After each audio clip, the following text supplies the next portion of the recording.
Good morning from Berlin, ladies and gentlemen, and welcome to the Hydrogen Investors Tour to all of you out there, wherever you are watching us. From Denver to Dallas, from Toronto to Tallahassee, from Aruba to Bahama Islands, and from Bogota to Mexico City. We're super excited to have you all with us during this upcoming show. My name is Jürgen Pfeiffer, and I'll be your host during the first edition of Hydrogen Investors Tour. During the upcoming show, we want to invite you to have a closer look with us at the heart of Europe's future energy regions, their investment potentials, and the specific role hydrogen as energy carrier will play there. We'll be having also experts with us that will deep dive into the national and regional framework conditions that are already existing. We'll be also giving you an overview of possible market access chances, and we'll show you the political relevance those regions and their projects will have for national and European hydrogen strategies until 2030. To sum it up in one sentence, shaping Germany's energy future regions, this is our main focus during this upcoming program. And as you might expect, I'm not alone with the challenge. We have the best of the best in the world of hydrogen in Germany waiting for you. And I can tell you, they have prepared some really exciting stuff for you, live from 3 former coal regions. And yes, you're right, we're Germans, therefore you can expect a lot of facts and figures. But before we do the maths, let me introduce you to the chairman and CEO of the federal company who is taking care of foreign investors and is assigned to the Federal Ministry for Economic Affairs and Climate Protection. Please welcome Dr. Jürgen Friedrich, CEO of Germany Trade and Invest. Hello. Thank you, Jürgen. Ladies and gentlemen, State Secretary Schneider, Commissioner Dr. Kaufmann, our colleagues from Hydrogen Moves, speakers, guests, and everyone participating in this event. On behalf of Germany Trade and Invest, the federal German government's International Business Promotion Agency, I'm really delighted to welcome you to the 2022 Hydrogen Investors Tour. Good afternoon, or good morning from Berlin. Welcome. Over the next 2 hours, we hope, and beyond that, we are going to learn a lot about the key role hydrogen will play in our common clean energy future. And second, Germany's plan to transform, to remake the traditional coal-producing regions of the country into sustainable, into renewable energy hubs. I really don't want to preempt anything this marvelous assemblage of experts is going to say on those 2 topics. But I'd like to briefly address the reasoning behind this investors tour, about this format, and why our agency, Germany Trade and Invest, feels it's so important. As I'm sure you all know, that under the previous government, Germany agreed upon a multi-billion euro national hydrogen strategy. This initiative has only been strengthened under the present administration. It is important to underline that within this national strategy, there is built in a significant international component. Germany knows, for instance, that it won't be able to produce all the green hydrogen needed in the future domestically. So this strategy calls for at least 2 billion euros just to build and to develop partnerships with other countries. And the opportunities for cooperation by no means stop there. It is clear to everyone that neither the state nor the private sector alone can bring about the transformation, the transition to clean energy. Governments, industry, and companies of all sizes are needed to meet this epochal challenge. For this reason, Germany is really keen to invite, to welcome investors, or innovators actually, innovators who want to take part in this process and to business here, particularly in those regions earmarked for future energy hubs.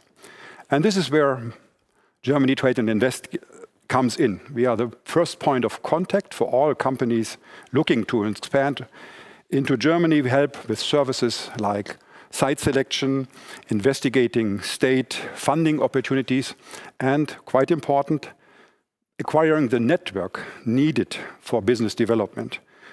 And we work on projects small and big. Most recently, Intel's multi-billion euro expansion to Magdeburg.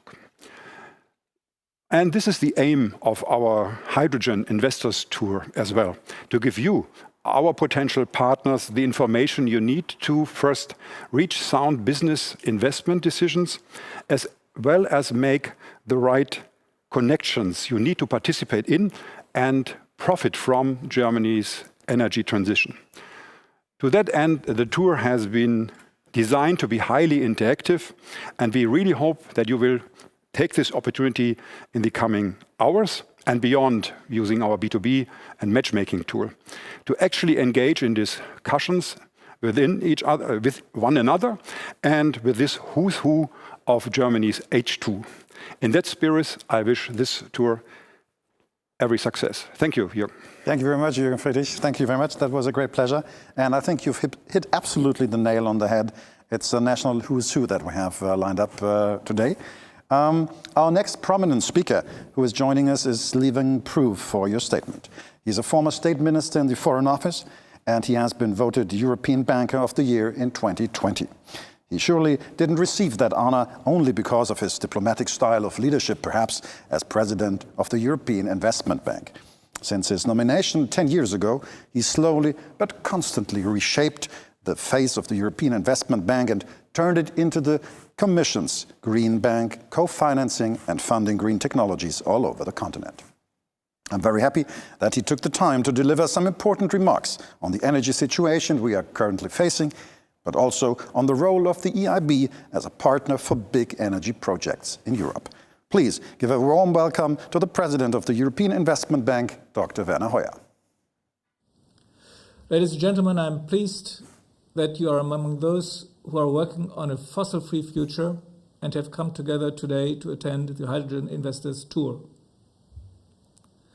Investing in times of this acute energy crisis must first and foremost mean investing in the construction of a green and sustainable energy infrastructure, in solar and wind energy, in power grids and battery storage, and also in gas pipelines and LNG terminals, if and only if these can later also be used for green hydrogen. This brings me to the heart of today's topic. If we want to drastically reduce the use of fossil fuels, and at the EIB, the EU Climate Bank, this is certainly our ambition, then we will need large volumes of green hydrogen. It will not be possible, after all, to run a steel plant on battery power only. Nor will this be possible for other energy-intensive industrial processes. Our experts expect that the major areas for the use of green hydrogen will be steel and chemical industries, as well as shipping. What is important today is that, for example, a country like Germany develops LNG terminals. These facilities are ready to be converted for hydrogen from the outset. The same applies to pipelines and storage facilities. We need to avoid lock-in effects in old technologies and prepare the transport of hydrogen across the EU. The hydrogen economy is only at the very beginning, and the cost of green hydrogen is still relatively expensive. This makes it so important that we accelerate investments into new technologies that can help bring down costs. Ladies and gentlemen, in view of the magnitude of the task we face, it would be downright faint-hearted to focus on national projects and then roll them out at a European level or globally. We must coordinate the development of a hydrogen infrastructure at all levels and in all regions from the start. Create the right standards and networks. This will be to the benefit of everyone. What encourages me is that the interest in hydrogen is growing strongly. At the EIB, we have 1 billion euros worth of projects in the pipeline right now, and this is twice as much as we have financed over the last 10 years. But let's not fool ourselves. Building a hydrogen infrastructure takes time and a lot of money. At the moment, investments in clean hydrogen still carry a high financial risk. And this is why it is important to spread across many shoulders the risks. You might now ask the question how to do this. It's not an impossible task. The necessary fund can be mobilized by skillfully combining government grants, funds from development banks such as EIB or KfW, and loans from commercial banks. If I may do a little advertising, at the EIB we have a lot of experience with various forms of what we call financial instruments. And we have experts that can offer their advice. One of our great assets is that we employ not only bankers and financial analysts, but also engineers and sector experts that can assess complex projects and structure them in a way that makes sense. The first steps are already being prepared. The EIB and the European Commission are currently working on developing EU mandates for risk distribution, which primarily involve guarantees from the EU budget to enable riskier investments. Already today, EIB offers financial support in various ways to get clean hydrogen projects off the ground. These are pure grant financing, where the EIB supports the European Commission, for example, under the Innovation Fund or the Modernization Fund. Financing solutions combining public funds and financial instruments supported by the European Commission and the EIB. And loan products for projects that are commercially viable without public grants. Ladies and gentlemen, the road to the green hydrogen world is still long. But as you can see, the first steps are being taken. I hope I have been able to convince you that this endeavor is worthwhile and that you should be part of it. At EIB, we are open for business and look forward to working with many of you. Thank you very much for your attention. I wish you successful discussions. Thank you very much for that passionate plea, Werner Hoyer, and please take the man by his words. If you want to get in touch with him and his bank, please register at www.gtai.live. The folks at GTAI will get back in touch with you, and if you need more information, by the way, about our speakers today, you will also find them digitally on the same website. But if you prefer the real action, then you're invited to join one of our breakout sessions after the show, where we have experts waiting for your questions in each of our 3 coal regions. Our next speaker is also facing a very tight time schedule, since he became Federal Commissioner for Eastern Germany and Minister of State for the German Chancellor. Thanks to his long-lasting professional interest in financial affairs as member of the German Bundestag, he is working on boosting East Germany since then. I'm very happy that he took the time to give us some words of welcome. Please give a warm welcome to Carsten Schneider. Dear ladies and gentlemen, I greatly appreciate your interest in the investment of clean hydrogen. I want to assure you that the German government is committed to supporting this. Our coalition treaty is very clear. We will renew our national hydrogen strategy. We will support investments in the infrastructure, and we will engage in energy partnerships in Europe and worldwide.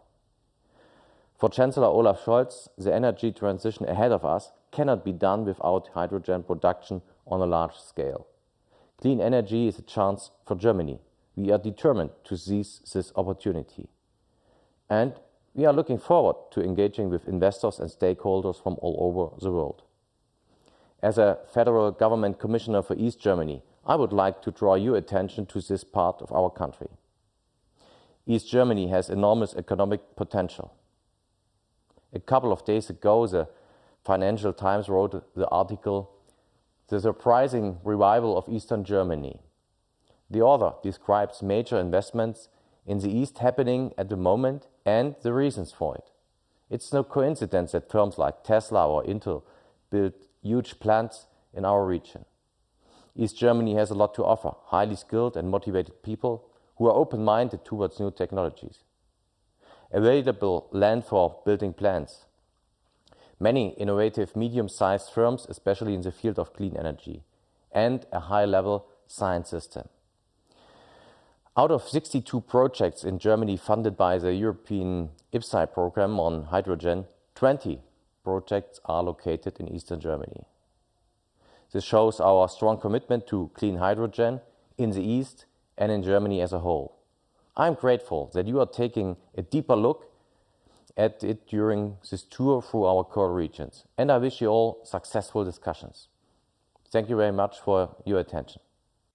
Thank you very much, Carsten Schneider. Thank you very much. That was the Federal Government Commissioner for Eastern Germany, ladies and gentlemen. And as I already mentioned before, if you wish to be in touch with the EIB or other interesting partners you'll get to know during the Hydrogen Investors Tour, please stick with us. You'll be able to ask all of your questions during our breakout sessions at the end of the show with our experts online. They will take care of you and every wish, nearly every wish, in terms of information at least, or direct contact you might have. And if you wish to learn more about the speakers, don't hesitate to visit our Hydrogen Investors Tour website on www.gtai.live. But now, I think it's high time for a sneak peek into Germany's future energy regions. As already mentioned, we have prepared a really impressive lineup of projects related to hydrogen in 3 major German regions in the eastern and western part of the country.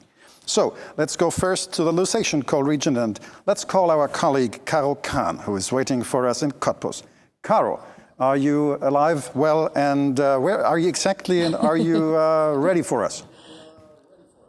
Of course, I'm ready for us. I'm happy, I'm alive, and I'm feeling good. And dear ladies and gentlemen, a warm welcome from our beautiful regions from the Startup Center Start Block B2 in Cottbus. My name is Caro Kahn and I'm your today's host. Located in the east of Germany in the regional states of Saxony and Brandenburg, near the border between Germany, Poland and the Czech Republic. Lusatia has adopted the development strategy Lusatia 2050, a detailed target plan of action for the German coal phase out by 2038. This plan included a set of measures concentrated on preserving Lusatia as a major industry region and furthering the development of new and sustainable value chains. I will lead you through our presentation, which will introduce you to what is happening in our beautiful region right now, especially when it comes to potentials and development in research and economy. Therefore, we were listening to very interesting speakers from Lusatia, and I hope you are as excited as I am, and we will see us again in a few minutes. But before, over to the central German coal region, to Silke Frank. Are you there? Sure, we are. Thanks to Caro Kahn and a warm welcome. And I can tell you the meaning of warm here is really a concrete meaning because it's really hot in here. So we are doing this for you today from the central German coal region here at the visitor center from Infra-Leuna, right from the heart of Germany. Let's have a short 2-minute introduction about the most interesting facts and figures from central Germany. The use of lignite as a raw material for productive processes and as a supplier of energy has shaped the central German coal region. This has been the basis for a number of industrial developments and symbiotic relationships, such as the chemical and energy-intensive industries and the food industry. Strengthening the logistics and automotive sectors drives new transport and mobility concepts. Due to its central location, the central German coal region offers ideal conditions for further expansion as a European logistics hub. Central Germany is characterized by its proximity to the science and business locations in Leipzig, Halle-Saale, Jena, Erfurt, Chemnitz, Dresden, and many more. With a brand new airport gateway, the area, the airport region in central Germany, and the Thuringian large-scale industrial sites, for example, Golde Aue in Nordhausen and Erfurter Kreuz in Arnstadt, the region's infrastructure is ready. Renowned global players and also companies with strong focus on hydrogen in the area include BMW, CATL, Dell, DHL, IHI, Jenoptik, Linde, Maximator Hydrogen, MDC, Porsche, Schott, VNG, XFAB and Zeiss Jena. Dear audience, dear participants, this was a first overview and exclusive insights into the German central coal regions. See you later, and let's go to the Rhenish coal region, over to Dr. Thomas Kattenstein. Yeah, thank you very much, Silke, for the kind introduction. A warm welcome also from the Rhenish coal region. We are here located in the city of Alsdorf in an old coal mine with the name of Energetikon. The Rhenish coal region, in German we say Rheinisches Revier according to the river Rhine, is located in North Rhine-Westphalia, short NRW, which is the biggest German state with regard to population and with regard to GDP. And of course, one of the best investment locations in Europe. We are located in the very western part of Germany, close to the border to the Netherlands and to Belgium. 2.4 million people live here on around an area of 5,000 square kilometers in the triangle between the three cities of Aachen in the west, Düsseldorf and Cologne in the east. The region is well situated with excellent infrastructure conditions with regard to energy, with regard to transport and with regard to mobility. For example, we have 2 international airports here in our area in Düsseldorf and Cologne. Also, we have renowned players with regard to industry which work for a long time also in the hydrogen business, like Air Liquide, for example, like Bayer, like Covestro, like RWE, like Shell and many, many more. Also, we have companies with a strong focus on manufacturing hydrogen technologies, hydrogen systems and components, like NEA, Neumann Esser, like Elogen, like Enprox, and many, many more.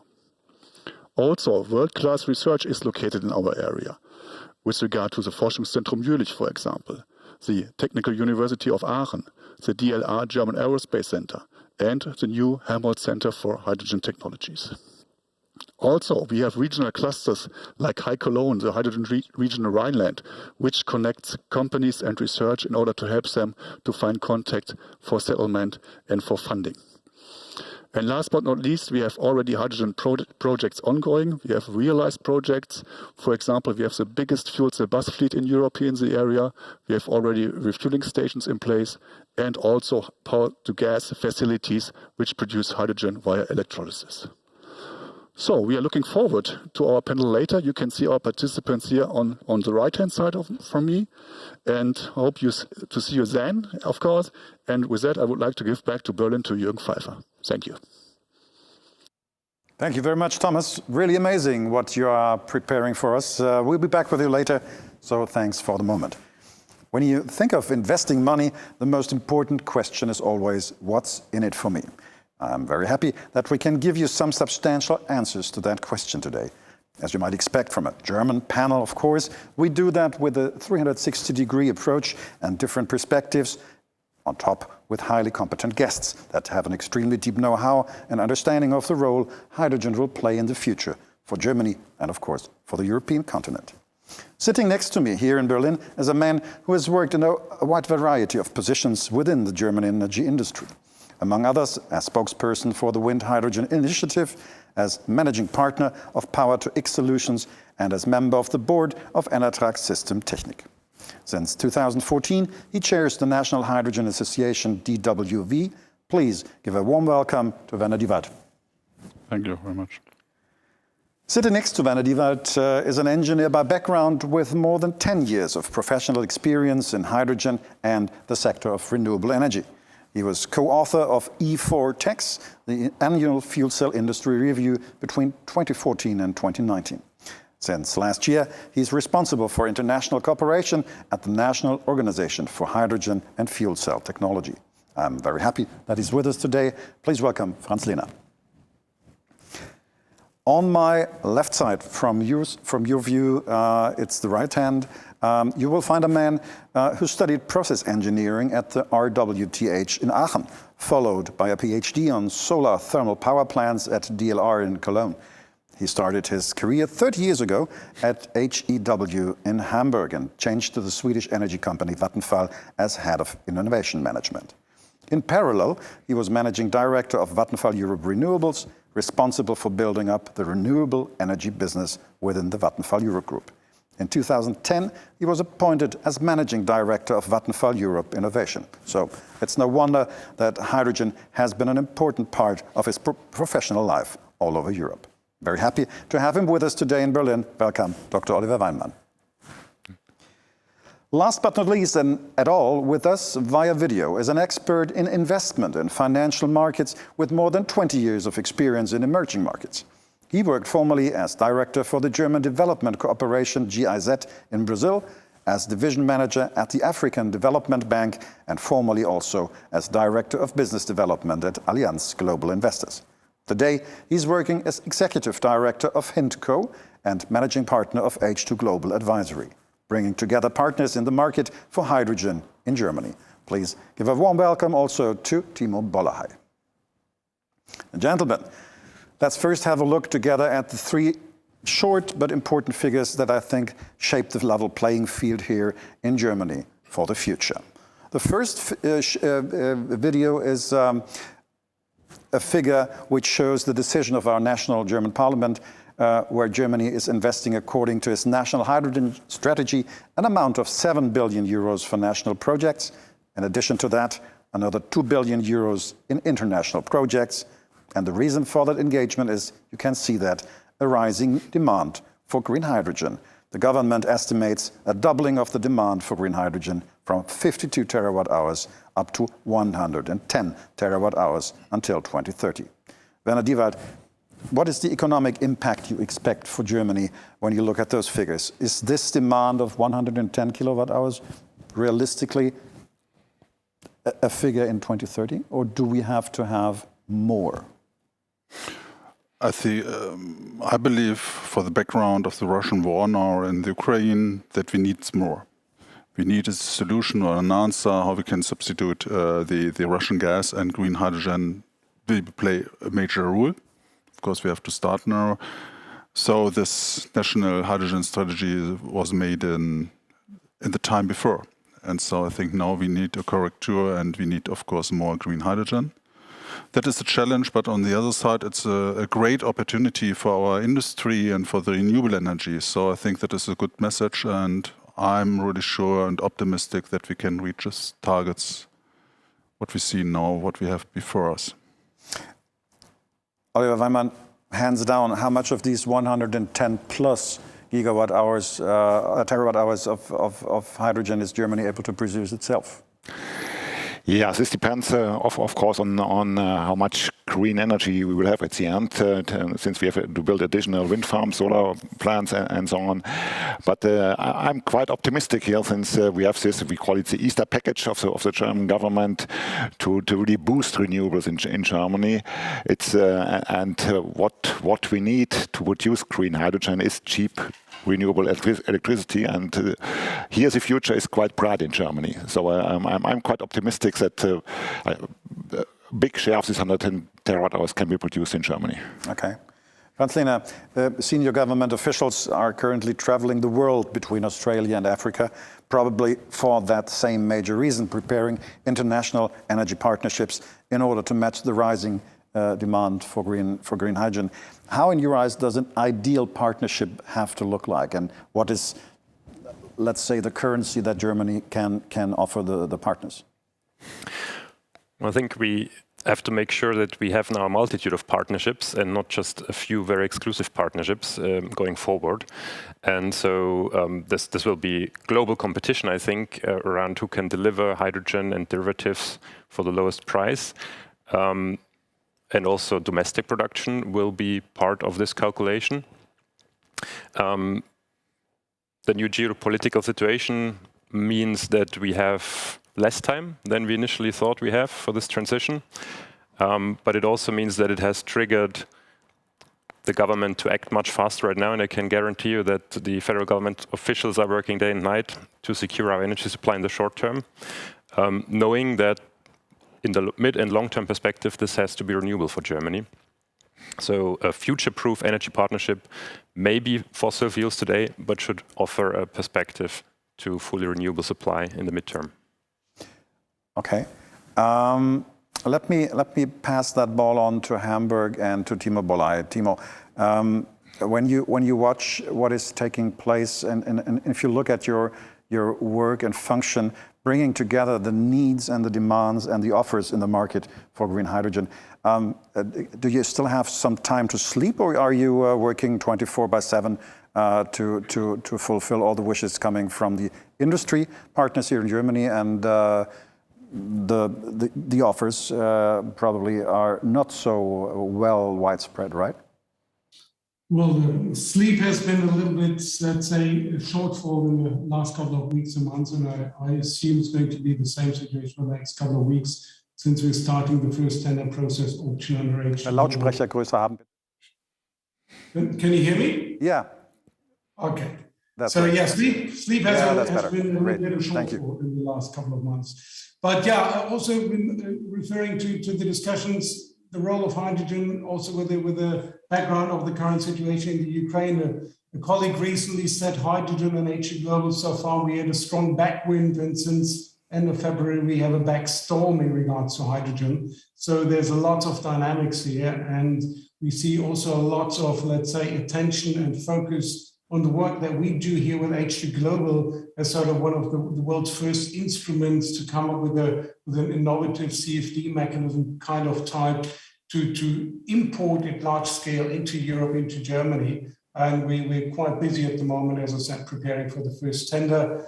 And it's very interesting and challenging to see also all the global dynamics. It's already been mentioned, a lot of we need to be produced here within Europe, within Germany, but also Europe will depend on imports. And I think Europe is also in a global competition in the medium term for that kind of import. It's not only Europe that seeks to import hydrogen at large scale, there's other areas in the world. So it's going to be quite an interesting development that we will see over the next couple of years, actually rolling out that hydrogen economy on a global scale. Thank you very much, Timo. Werner, what does all that mean for the timing of investment decisions, and what does it mean in terms of regulatory framework and political framework that has to be carried out? Yeah, so we have now, if we see the target, 7.5 years. That's not a lot of time. So we need the financial investment decision normally in this year. This year? Normally, if we want to reach really the targets. Yeah. But of course, before we need the regulatory framework, because I think we can't expect from the managing board of a company to decide for more than 100 million euros before they have really the security that they can earn money with this project. So we have to get the regulated framework for the first big project, so not for demonstration projects, so for market projects in this year. It's very, very important. We can't wait for the European Union. If we want to be a market leader, it's in the coalition contract written down and negotiated. So we need these decisions in this year, and I'm hopeful that we get it. And then we get the financial investment decision in the end of the year, and so it's possible to wreck the first projects. I have the big hope that it's ambitious, but that we get it in the second half of the next year, that we see the first projects. And then, of course, we need the projects in 24 and 25, the big amounts of the first projects. So not 10 megawatt, we need the 100 megawatt projects now very, very soon.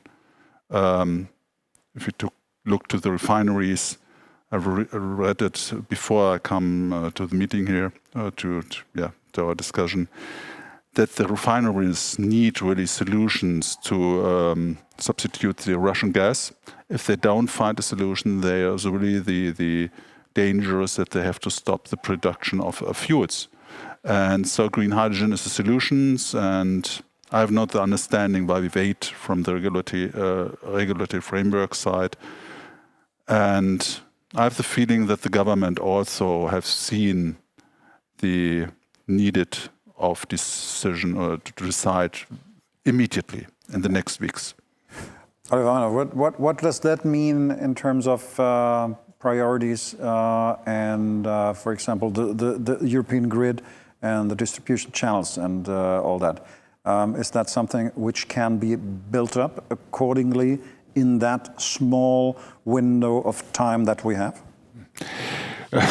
We have to.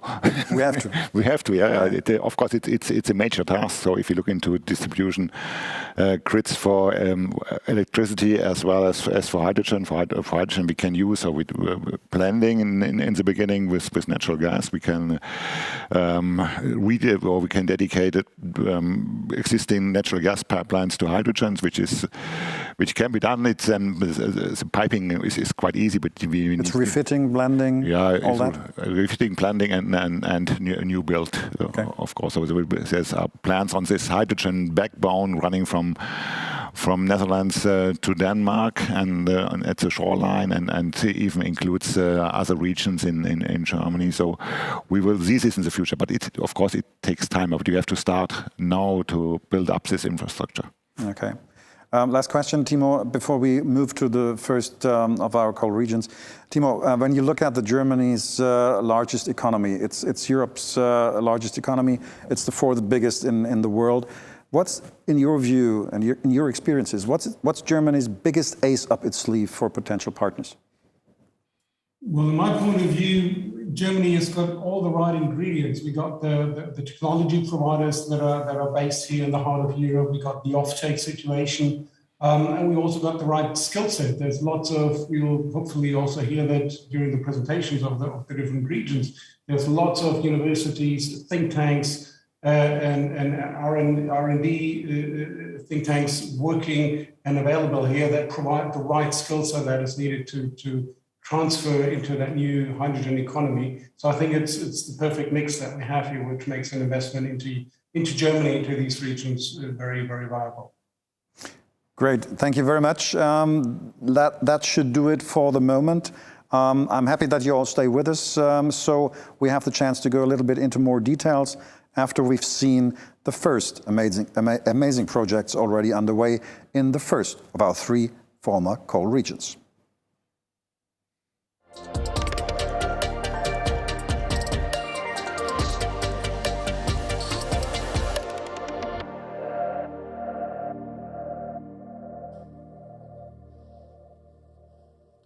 Nation Coal region, not far away here from Berlin. Our moderator on location in the lovely city of Cottbus is Caro Kahn. Caro, it looks really amazing where you are. Are you with us and ready to take over to, I think, discuss heavily in a less hot atmosphere the next upcoming 30 minutes? Yes, of course. Thank you, Jürgen Pfeiffer. Yes, it's an amazing place here. We are a wonderful and amazing region. So we have nice places and we have interesting and nice people. So welcome again to our panel. Let me introduce you to our today's speakers. On the right side, first there is Thomas Horn, Managing Director, Saxony Economic Development Direction. Then Dr. Steffen Kamrat, CEO, Economic Development Agency Brandenburg. To the left, Dirk Satur, CTO, Mitteldeutsche Netzgesellschaft Strom MBH, and Professor Dr. Mario Rackwitz, Director, Fraunhofer Institute for Energy, Infrastructure and Geothermal Systems, IEG. Thanks to all for joining us. And before we jump now in our panel, we will watch together a short video greetings from Martin Dulich. He is the Saxon State Minister for Economic Affairs, Labour and Transport and Deputy Premier of the Free State of Saxony, and Professor Dr. Jörg Steinbach, Brandenburg State Minister for Economic Affairs, Labour and Energy. So, showtime. Wasserstoff ist der Innovationstreiber der nächsten Jahrzehnte. Ob beim Umbau der Industrie, bei Forschung und Entwicklung, ob bei der Energie oder bei der Mobilität. Wasserstoff ist das Zukunftsthema. Gerade in unserer Industrieregion und Energieregion haben wir sowohl exzellente Forschungslandschaften als auch die Unternehmen, die in der Lage sind, Wasserstoff zu produzieren, Elektrolyseure herzustellen, aber eben auch die Anwendungsbreite abzusichern. Sachsen, Sachsen-Anhalt, Brandenburg, das sind die Länder, die tatsächlich beim Thema Wasserstoff vorangehen. Und wir wollen kooperieren. Wir brauchen die Partner international. Und gerade Japan ist das Land, wo wir mit großer Neugier schauen, wie Innovation beim Thema Wasserstoff vorangetrieben wird. Japan kennt auch unsere Region. Und von daher sollte diese Zusammenarbeit gestärkt werden, um die Innovationskraft unserer Länder zu stärken. Was ist das Ziel, das die drei Ostbundesländer Sachsen-Anhalt, Sachsen und Brandenburg gemeinsam zum Thema Wasserstoff verfolgen.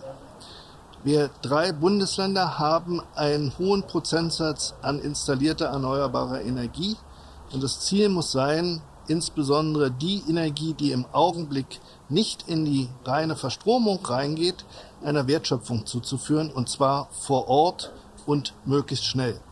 Das Stichwort also an der Stelle ist die Sektorkopplung und dort ganz viele Dinge deutlich CO2-ärmer im Footprint zu machen, als das in der Vergangenheit der Fall gewesen ist. Das muss der Weg sein, wie unsere 3 Bundesländer versuchen wollen, eine regionale Wasserstoffwirtschaft zum Wachstum zu bringen. Wir laden jeden ein, aus dem Ausland zu kommen durch seine eigene Investition, um diesen Überschussstrom über die Wasserstofftechnologie einer regionalen Wertschöpfung zuzuführen. Yes, the first impressions from Minister Martin Dulik and Minister Professor Dr. Jörg Steinbach. And now let's begin with our first guest, Mr. Horn. Mr. Horn, we can observe that the cooperation between our 2 states works very well in Lusatia. What are the advantages of this approach and what makes Lusatia outstanding compared to the 2 other regions? Yes, I can apply to that what the colleagues in Berlin was mentioned. So giving the word to the Lusatia as a less hot atmosphere. Yes, we are cool here, but not in the meaning of temperature, but in the meaning of behavior. So that is the point. And the Lusatia is a region connected to the 2 federal states of Saxony and Brandenburg, 2 historic regions in Europe, having played its role in the European history over centuries. And Lusatia was always connecting those 2 regions. And there's only one Lusatia, and we deal about Lusatia together. That is our point. Here in the most eastern region of Germany, in the triangle between Berlin, Dresden, and Prague, it is located, and it is a good approach to come here to the crossroad, to the intersection of the trans-European networks between North and South Europe, between East and Western Europe, and that is the advantage we can find here. That's really, really good. That sounds really good. Dr. Steffen Kemmerich, are you already seeing the first successes in Lusatia? Yes, we definitely have in business and sciences. And good morning to the United States. It's really amazing what we see in the development of this region here. I start with the science sector with Professor Rackwitz and the Fraunhofer Institute of Energy Infrastructure, or the Fraunhofer Institute of Hydrogen, or the Fraunhofer Hydrogen Lab in Saxony. Completely new. We just built up a completely new research infrastructure for the energy transforming region of Lusatia. So this means that Lusatia, from my perspective today, is the focal point of the energy transition in Germany as a whole. And it is also a very important part of the mobility transition that we have in Germany too. Lusatia is located directly between the Tesla Gigafactory and the VW electric car plant in Saxony.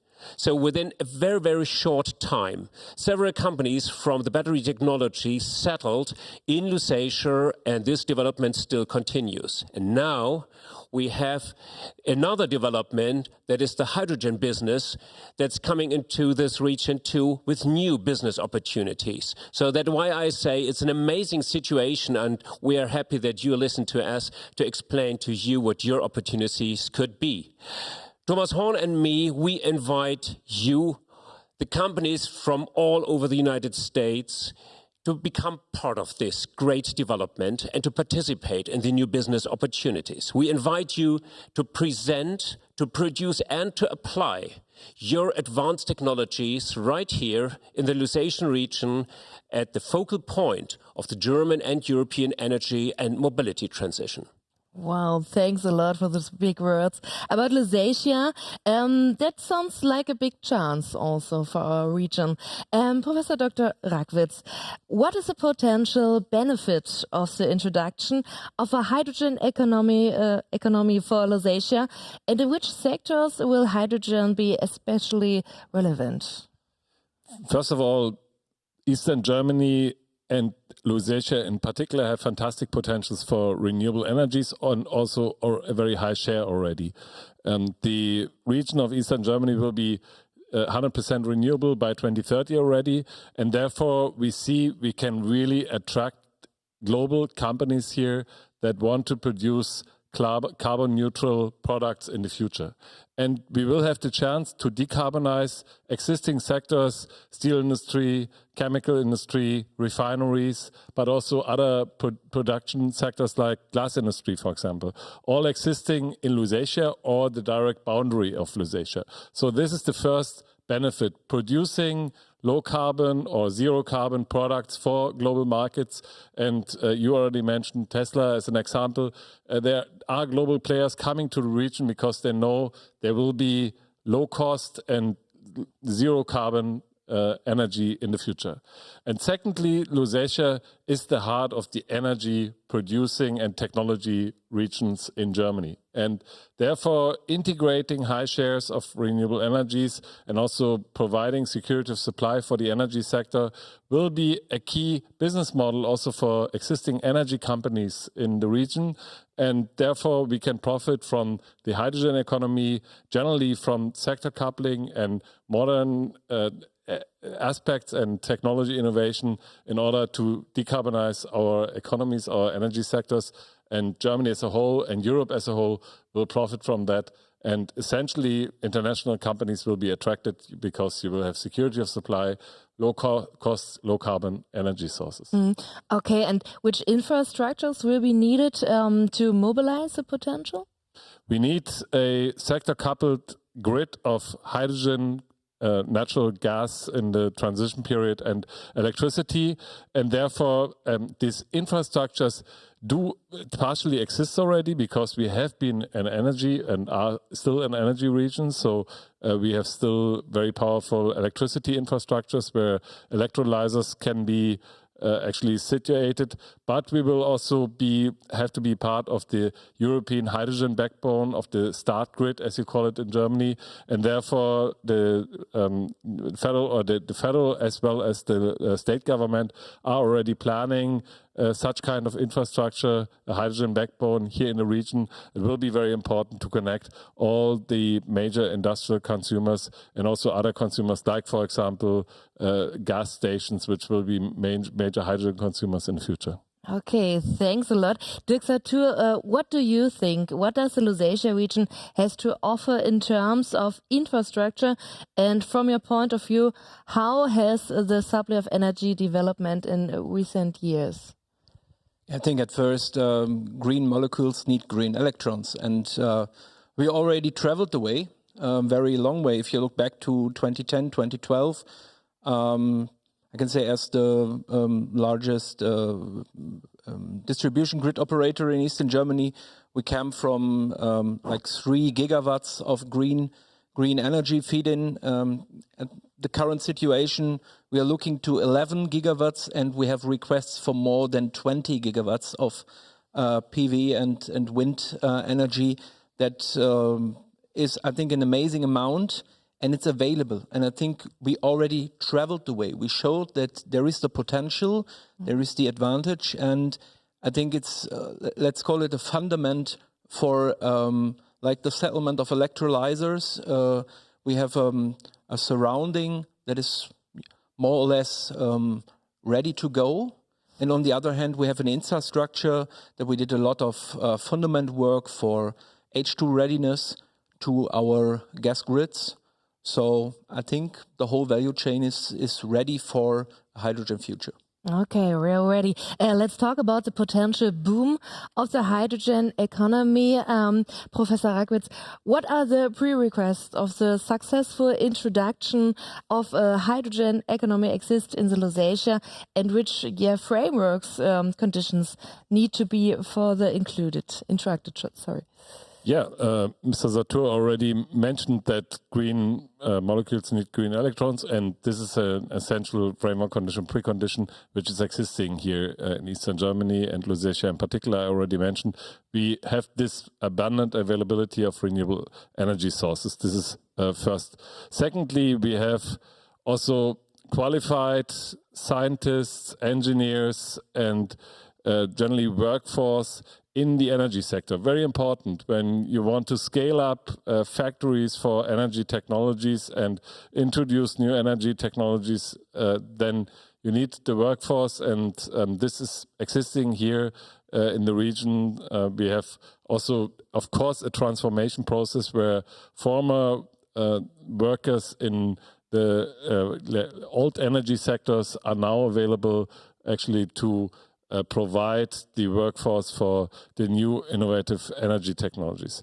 And last but not least, what we need is, let's say, a framework for long-term contracts, for off-taker agreements for the industry.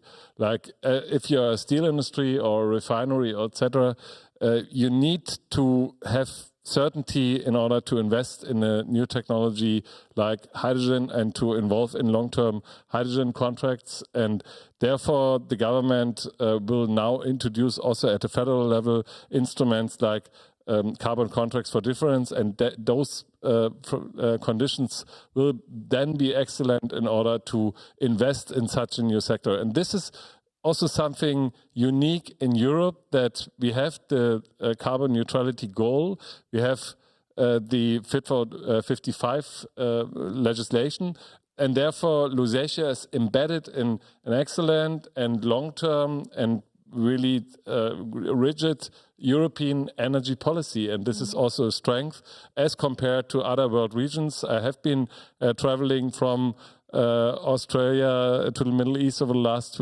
weeks, and I can really say that this long-term stable planning and framework conditions are really an excellent precondition that we do have in Germany and in Europe, and of course the Lusatia is also profiting from that. Okay, and that's what we need.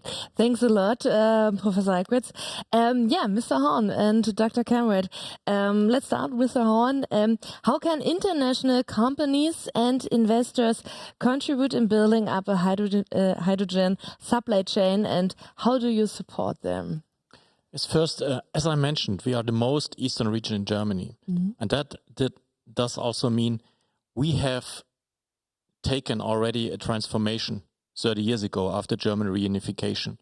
This was a country and this is a region where we know how transformation has to be done. We did it already once and now we do it the second time. And in this video clip you see sometimes on the screen, you see beautiful lakes. These have been former lignite minings. And today this is a lake district, the largest lake district in Germany, where you can not only work, but you can also live, you can cycle, you can do stand-up paddling, you can do a lot of things. And this is attractive. And this is attractive also for business. And so also large companies come here. The German ones did it. Siemens is here, BASF is here, Daimler is here, Volkswagen is here. And at the shore of the Lusatia, there is the so-called Silicon Saxony, the largest semiconductor cluster in Europe, which is here in the region. And so international companies see what is here and they can decide to come and to join those structures and those supply chains. And we have a lot of automotive industry, railway industry, aerospace industry, semiconductor as mentioned.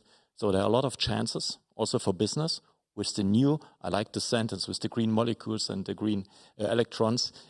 So good business cases connected to this. And we need the green hydrogen for that. And we can produce it here. There is space, there is infrastructure, there are people hungry for new business, and there are scientists to do research for these new business cases. So that's a lot. Thank you a lot for this. Dr. Kamrat, we hear a lot about our speech of your region, of our region. How fast do you support hydrogen technology companies in the Lusatia region? Well, basically we support all companies at high speed, at Tesla speed, as we call it today. but actually, I really think with the Tesla Gigafactory project, this region has shown that we really know how to integrate processes and how to fasten processes.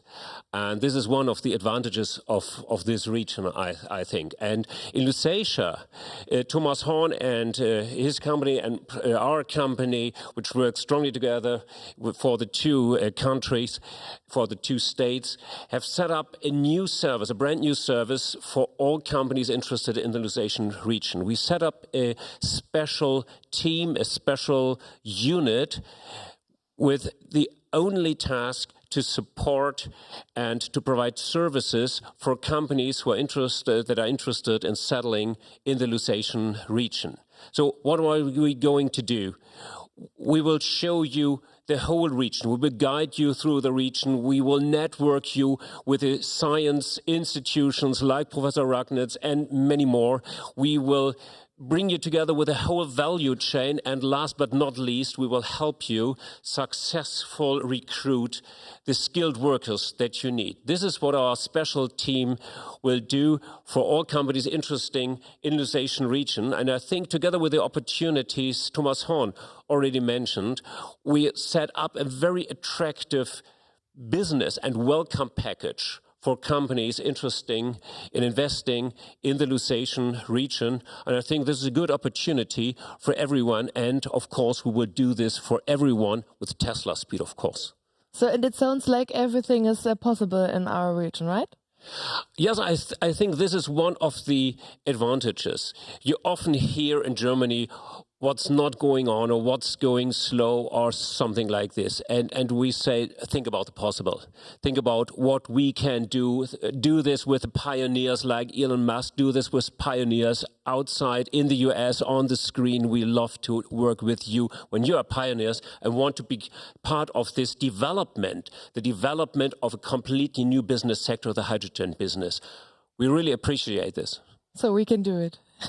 Yes. Okay, thanks a lot.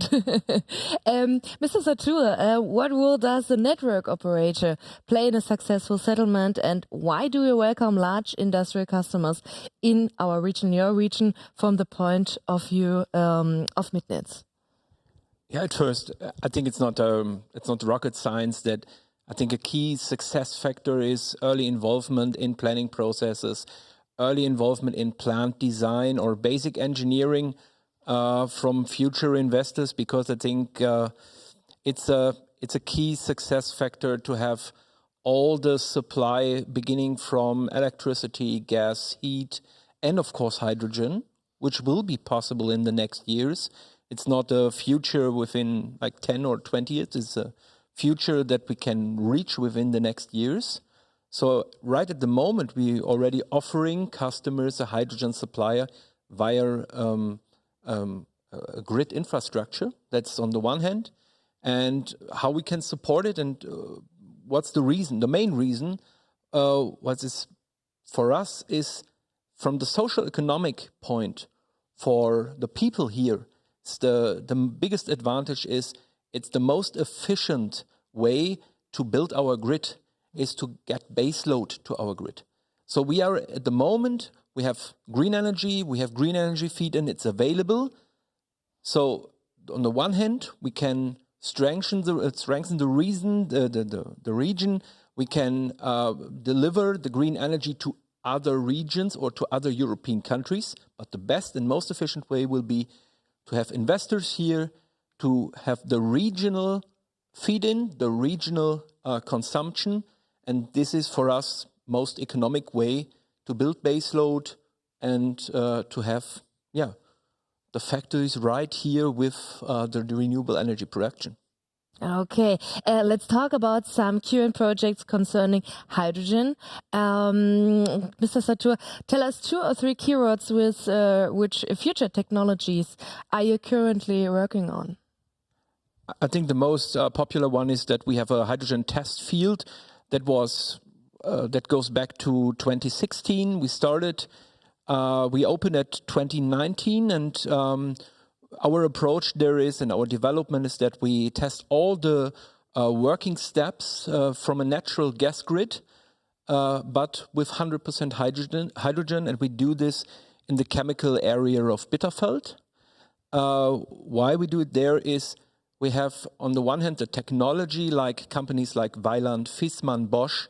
that can develop their future boilers, combustion units on 100% hydrogen. And as the distribution grid operator, we learn, or we try to learn our workers to have the same working steps. And I think education is a very big point within hydrogen business, to train the people to do the same work they do at the moment in natural gas business, to do in the future in hydrogen business. And we have to start this today, not to wait any longer. Second part is, or a second example is that we have a very big project at the moment where we have a shift between high pressure grids, natural gas, to high pressure grids in hydrogen, where we connect chemical regions like Bitterfeld, like Leuna and other parts, to big customers like BMW, already mentioned, Porsche, the airport in Halle-Leipzig region, but also looking to Lausian region here.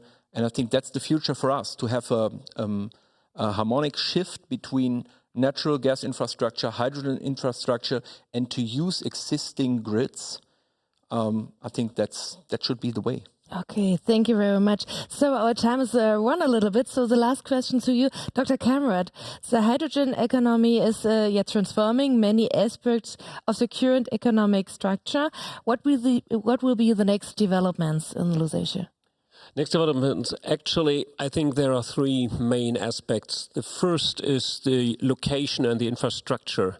Just to mention, the Lusatia region is in the direct vicinity of the German capital, Berlin. So it's absolutely suitable for showcases in the field of hydrogen projects in the direct vicinity of the German capital. And the region has one neighbor country, this is Poland, and a second one, this is Czech Republic. So we are a very international region. And this location has a very favorable situation in terms of infrastructure, because the federal government supports strongly the development of the region, and the two states of Brandenburg and Saxony does this too.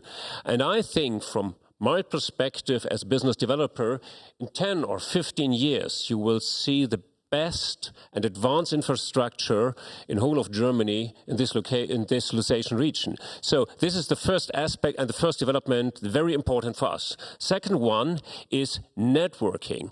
Thomas Horn already mentioned, we do not start from the scratch. We already have companies, we have scientists who are working on the hydrogen sector, and we have a strong network working together. So someone who comes to this region does not start on his own. He's not alone. He is in a community of hydrogen fans and companies and scientists that are working together. So I think we really can say that networking is part of the DNA of this Lusatia area, of the people and of the companies. So this is the second advantage and the second development, very, very important for us. And the third one is collaboration between sciences and business. So Professor Rackwitz is an example for this. He's one of these guys who wants to work with businesses. This is the DNA of Fraunhofer, of course. And I think there are so many more institutes, universities in Saxony and in Brandenburg. And when you look behind me, you see an airplane. And this is not a normal airplane.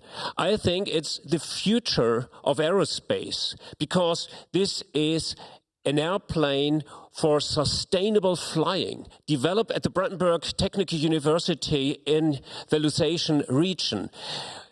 We develop projects like this, sustainability in all aspects. That's why I mentioned the mobility transformation as well. They go hand in hand, the energy transition and the mobility transition. And with this airplane, you are able to fly with electric hybrid technology.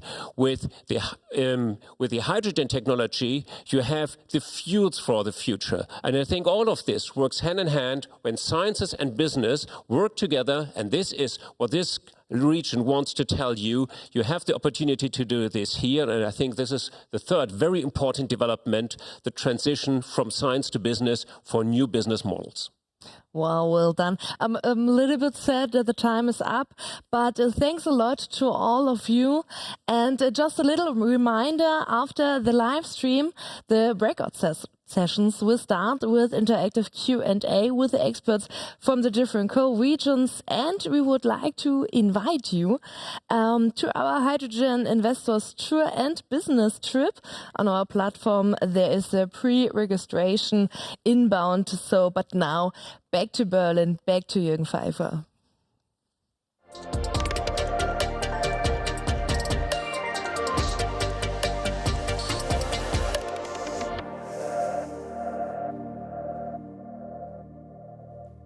Thanks, Caro. Thank you very much here from our Berlin panel. That was really impressive what you've been showing us in the past 30 minutes. And let's see what we have here as an idea and reflections from that.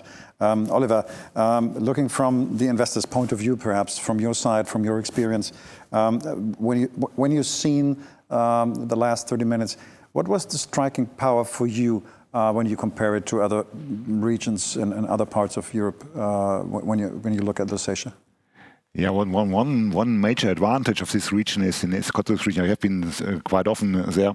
It's an energy region, so they have so much experience, decades and decades of experience in energy, and they were always very open to new developments. So, and what we have heard from universities, from investors, and from companies, what they are doing there, it's quite attractive. So they know what they are talking about if it's about energy. How important is the nearness of a capital city like Berlin?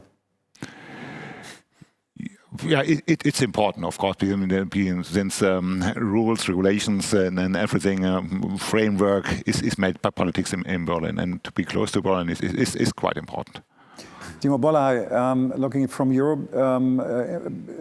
experiences in projects, when you look at the preconditions of the vicinity of R&D, the very, very advanced level of infrastructure, would you think this is an ideal ground for breeding and for exploring and for enlarging and upscaling? Yeah, absolutely, I fully agree. I think you need that right framework, the right preconditions. You need the work skill, as I said, the R&D think tanks. You need also the right political willingness and the framing. And I think that became very clear also from the colleagues how the political support is being a very strong basis here to enter into that new territory, because we always have to be aware that we're all entering into new territory here, that we will make mistakes. But if these elements are in place, as I said, the right technology providers, the work skill, the R&Ds, the universities, supported with the right political backing to make things possible where there might be challenges, as it has been said, going in Tesla speed here. I think that's the right ingredients that are needed. Thank you very much, Timo. Franz-Lena, looking from the international perspective and cooperation, when it comes down to a solid level of background, do you find that challenging, or is that something which is already done? Is there a good level playing field for meeting international partners there in the region? I think so, yes. I mean, Siemens built their hydrogen technology center in Görlitz, where they build turbines. This attracts foreign specialists as well. And take the example of Tesla. They have not gone to an area to the heartland of the automotive industry in Germany. They have gone to Eastern Germany. And I think they have good reasons for that. They find skilled labor there. The conditions for attracting investors are excellent. So the local and regional policymakers will probably be able to tailor a very nice package for attracting international investments. Werner Diewald, you just mentioned the other discussion round that the situation politically changed after the Russian aggression in the Ukraine. How important and valuable is still the international neighborhood from Hungary, from Poland, from the Czech Republic for market access? I think all these countries are really involved or have really an issue with this Russian gas, which we have to stop. So that plays, of course, a role. We need now a new energy carrier, and green hydrogen can play also. And the other thing is that we have enough space to erect here wind turbines and PV farms, so we can produce renewable energy, which is the basic for hydrogen production.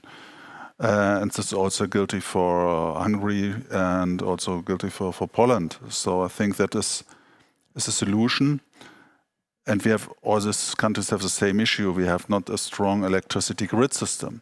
So we have not the possibility to transport the energy to the industry areas. We have not so many industry areas here. So but more, we have not more electrons, but more molecules. So we transport in the past the molecules through the eastern to the west side, and also from the Polish, so also guilty from the Hungaries. And so I think that is a big opportunity for them to reorganize this solution. And suddenly the drilling tower for gas also and suddenly move from Russia to Eastern Germany, to Poland. And I think so that is a possibility to increase the value chain in our countries or in these regions. And of course, that is completely changing of the mindset, but I think that is very important. It's not only a challenge, we have to install so many megawatts of renewables or so many megawatts of electrolyzers, how we can arrange it. Suddenly, we have the gas field here. And we see what, if you look to some countries, what it means for them. That is really a chance for our areas. And of course, we have to arrange it on the political side. It's not running self. And we have to go forward. We are in global competition. We have no time, but the possibility is on the table. Okay. That's it for the moment, ladies and gentlemen. We're back in 30 minutes. Now it's time to move a little bit further down to the east and move to the so-called central German coal region, which is located between the three states Saxony, Thuringia and Saxony-Anhalt.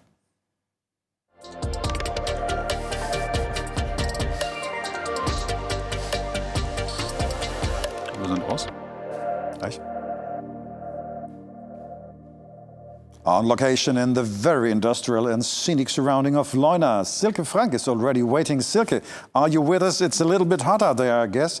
But what do you have prepared for us besides some refrigerators? It is, but we are really happy here to give you the second round of experts today. Hello again from Central Germany, dear audience, dear Jürgen in Berlin. I'm so impressed about the support and engagement from a huge crowd of people, I can tell you, and institutions from the Central German coal region. Unfortunately, Sven Schulze, Minister of Economy, Tourism, Agriculture and Forestry of Saxony-Anhalt, could not make it for urgent timetable reasons. But he asked me to bring best greetings to you all and tell you that you can meet him on Friday, 8:30 Central European Summertime. It will be live in German and then English subtitled afterwards. If you want to join that, we are really happy, and you will receive the registration link via email afterwards. Let's have a look at a short video greeting, dear audience, from Wolfgang Tiefensee, Minister for Economic Affairs, Science and Digital Society in Thuringia. Ladies and gentlemen, a very warm welcome to the GTAI Hydrogen Investor Tours, which is now making a virtual stop over here in Thuringia. Thuringia is a part of the central German coal region. Of course, it will make its contribution to the transformation process in the energy sector. In order to accelerate the activities in the field of hydrogen technology, the state of Thuringia launched the hydrogen strategy in June 2020 and founded an industrial alliance for the increased use of hydrogen. Because we are convinced green hydrogen, which is produced in a climate-neutral manner, will play an important role for Thuringia as an industrial and technology location in the future. Hydrogen is already a very important raw material for some parts of our industry. In addition, hydrogen technology is becoming a key element in the energy sector, for example in electricity storage, heat supply and the transport sector. The development of an regenerative hydrogen economy has both ecological and economic aspects, and it's a top priority in the Free State of Thuringia. An important task is to support the local economy to create new, highly qualified jobs in line with a resource-saving and climate-neutral economic cycle. However, of course, we are also highly interested in national and international investors who are willing to participate in this process. The Free State of Thuringia supports those investors in all phases of the implementation of their investment projects. For example, in selecting suitable industrial sites, providing information about the business and market environment, providing state funding and incentives, accompanying investors in the handling of all official procedures, and also in establishing cooperations with partners from business, research and science. And for all that, we use the one face to the customer approach with our state development organization as a one-stop office for all needs.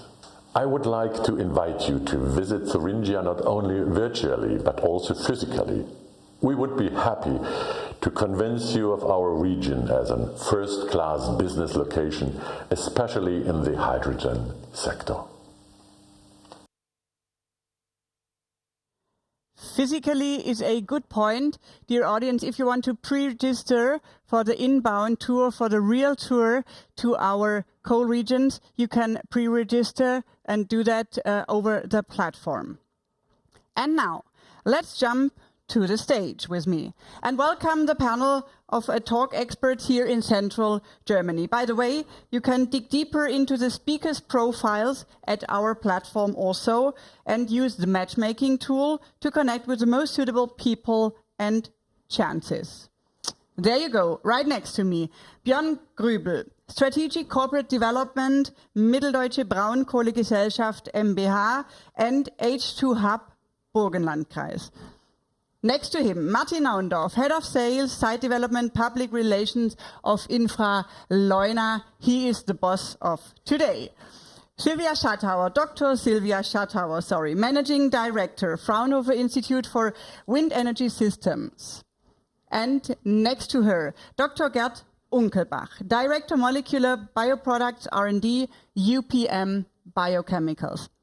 And last but not least, Professor Dr. Thomas von Unwerth, Director Institute for Automotive Research Advanced Powertrains of the Chemnitz University of Technology and Chairman of H2, Saxon Innovation Cluster for Hydrogen and Fuel Cells and founder and CTO of Fuel Cell Powertrain.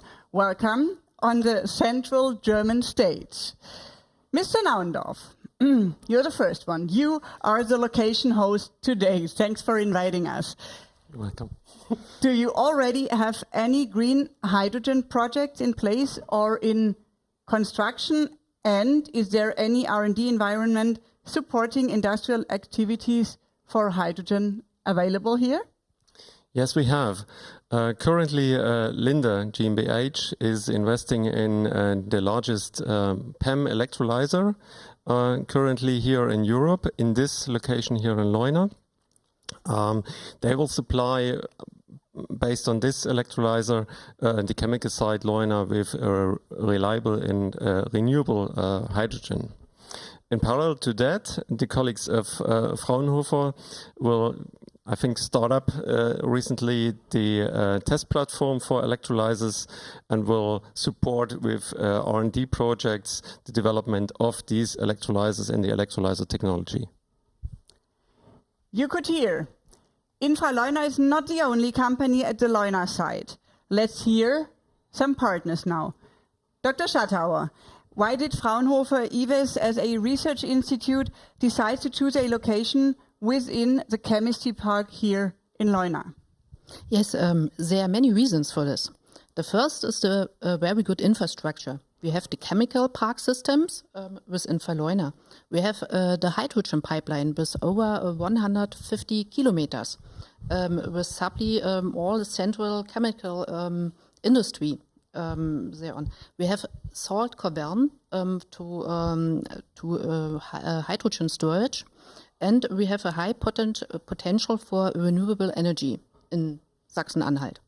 And so we have a lot of industry partners here from fields of chemical, energy, refinery or bioeconomy. And so they are directly on the doorstep for us. And we have a scientific community with regional university and so on, an existing network structure with all relevant players in the region. So, for example, Hypos or H2. And last but not least, a very good political support for our working. Working is also with UPM, I guess. Dear Dr. Unkelbach, during lunch break, I had the fantastic chance to drive with Lindy also by your impressive construction site here in Leuna. So tell us, what do you value about the Leuna site? Why did you choose it? Yeah, thanks for this question and thanks for visiting also our construction site. Actually, we are investing 750 million euro at the Leuna site in a unique biorefinery approach.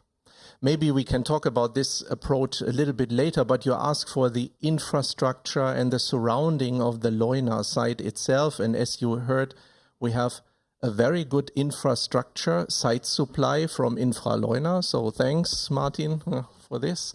And as global-oriented company, we looked around several sites over the whole globe. But for this investment, the Leuna site, which is very future-oriented, was the best choice because we need a supply of green feedstock. In our case, that's German beechwood. But we also need a green electricity supply to valorize the maximum potential, to lower our environmental footprint.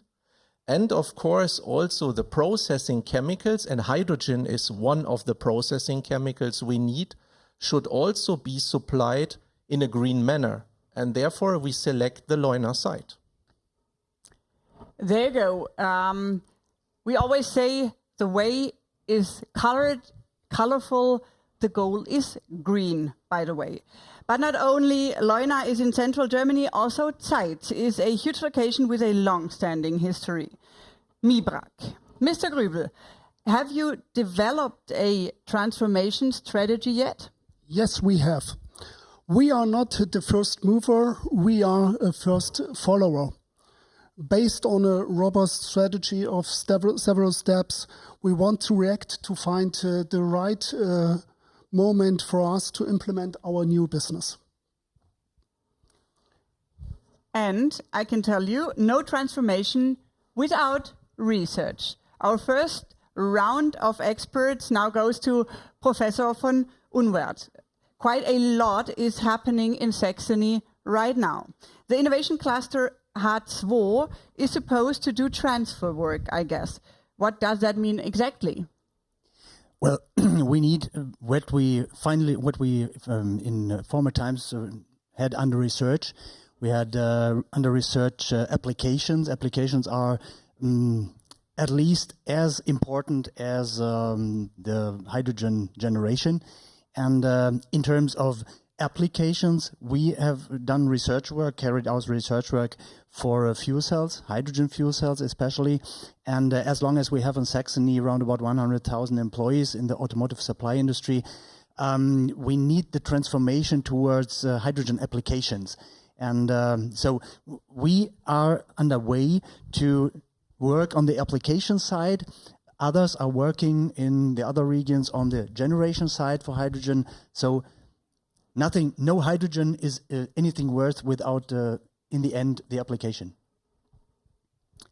There you go. This was the first round, and we go back to Mr. Naundorf. What are the key factors for the growth of the hydrogen business, and can you support these aspects? Yes, of course. The key factors are, in the first stage, the electricity, availability of green electricity, and the grid capacity who can transport these power. Here in Leuna, we are connected with two connections to the national grid. We are on the way investing in a third one. And especially in the National Grid Development Plan, we also have a place in there. In parallel, the provision of greener electricity is a big important point in our own projects. So we are on the way investing in a 45 megawatt PV plant here, directly connected to the chemical site. That's impressive. Mr. Grübel, where are you heading in the next few years?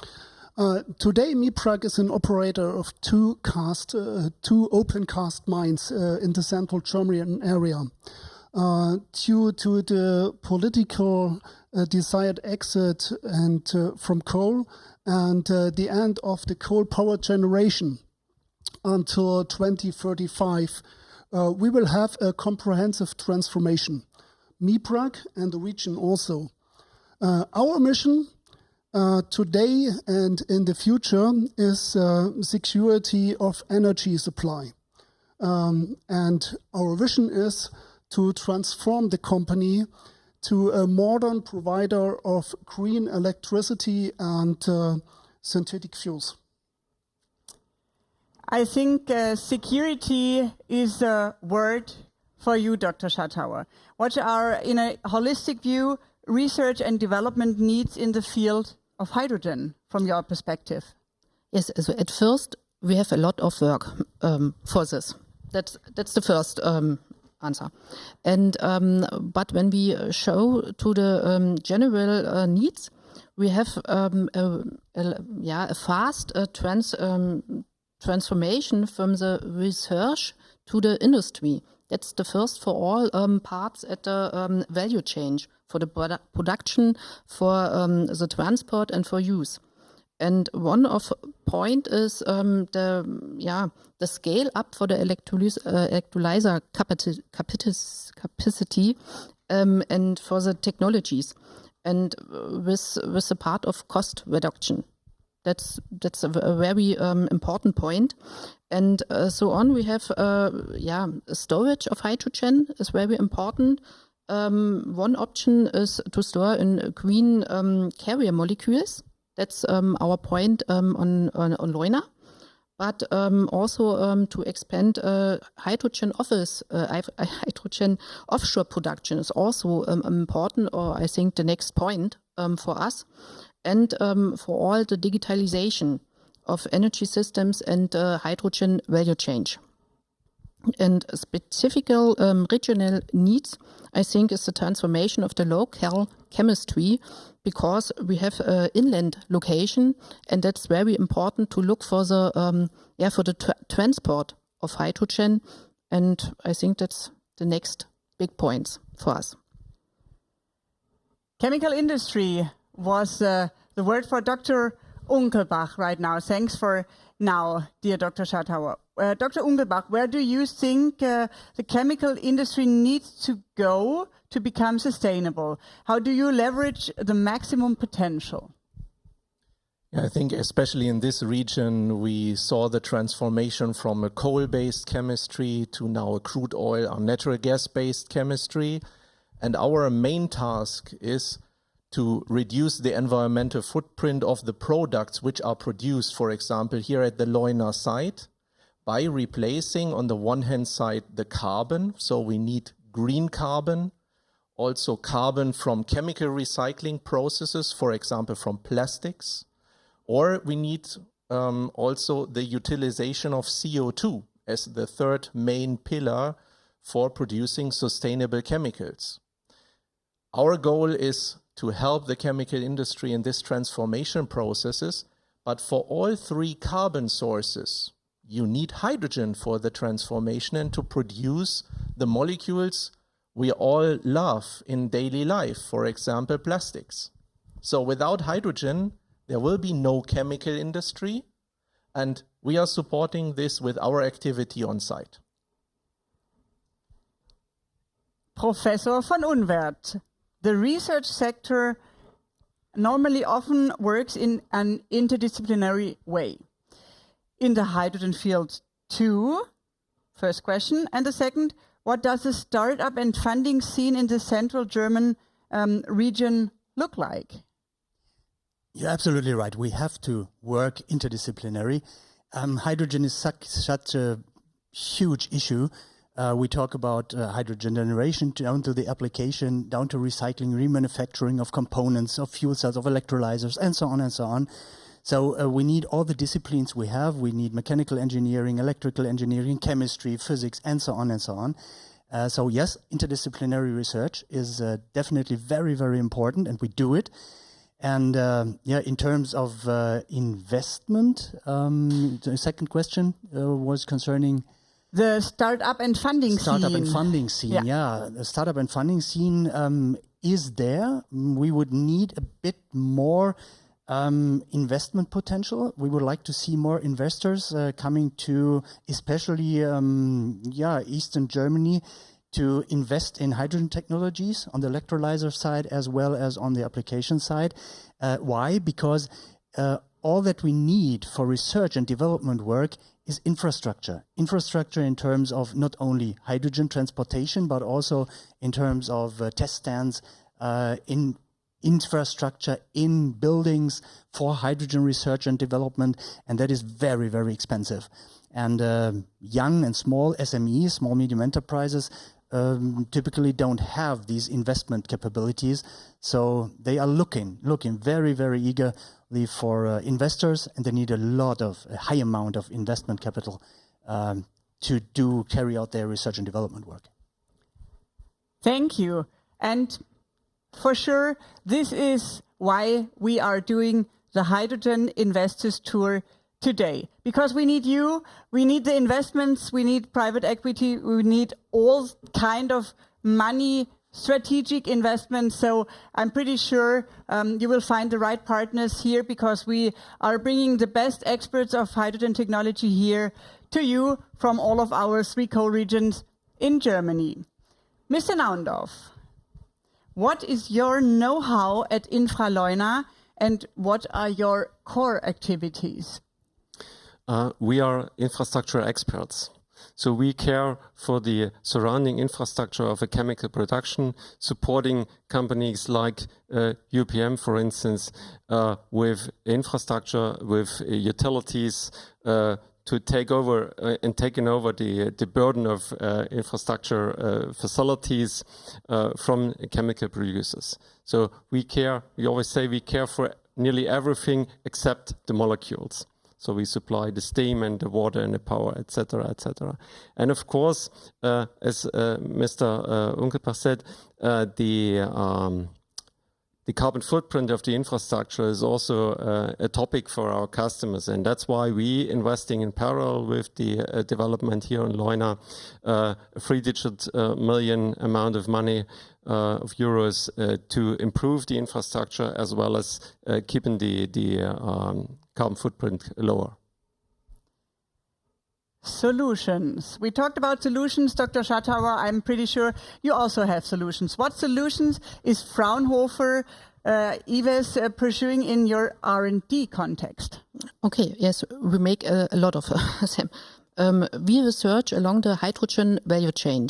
And so we have a wide range of both projects and solutions. One of them is our hydrogen lab, because we make a test infrastructure for electrolyzer systems and hydrogen components up to 5 megawatts. And this is in the content of the hydrogen pipeline here in Leuna. So on, we have projects to the production of green methanol from, we use a high temperature electrolyzer and the CO2 from the refinery. And so on, we planning a demonstration for a demonstration plant for 10,000 tons of synthetic fuels. And last but not least, education is also an important point. And so we have in plan a competence hub for all the question in path of education. Fraunhofer is a really huge employer. You have heard some of the solutions right now. Another really large employer, Mr. Grübel, are you? You are one of the largest employers in Central Germany. What do you think would new employees feel comfortable in the region? Yes, I think so, of course. In the Central German area, you have the flair of big cities. You already have mentioned in the beginning, Leipzig, Halle, Jena, and so on. And you have the culture and the nature also. And we have here, for example, one of the biggest landscapes of lakes in Europe created by MIPRAG. And thanks to the very good infrastructure, our employees are always very flexible. That's a very important thing in my opinion. Definitely. Work-life balance is here the point. Dr. Unkelbach, you spoke about sustainability. What contribution does UPM make to this sustainability? Yeah, with all our business areas, we contribute to a sustainable, I would say, industrial infrastructure and industrial network. Because originated as a pulp industry, we are very familiar with handling biomass. And our new spearhead for growth is exactly the biochemicals activity, but also biofuels. And these are the products which are needed from everyone. And we believe that also these products can be produced 100% sustainable. And this is our approach also to bring in technology to deliver new solutions for existing networks and to increase the growth also of the region.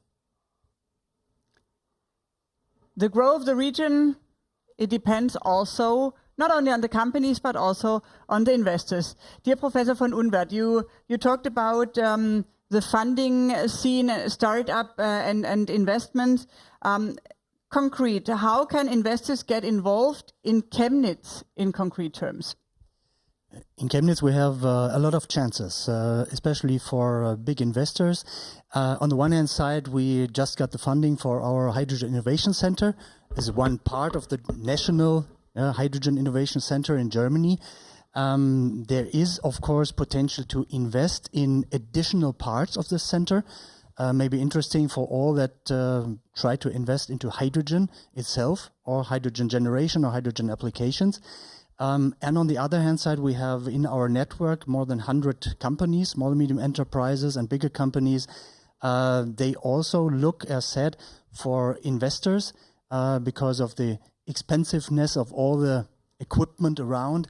And there's a huge potential for investors to invest in these small, medium enterprises that can gain return on invest in the next 5 to 10 years.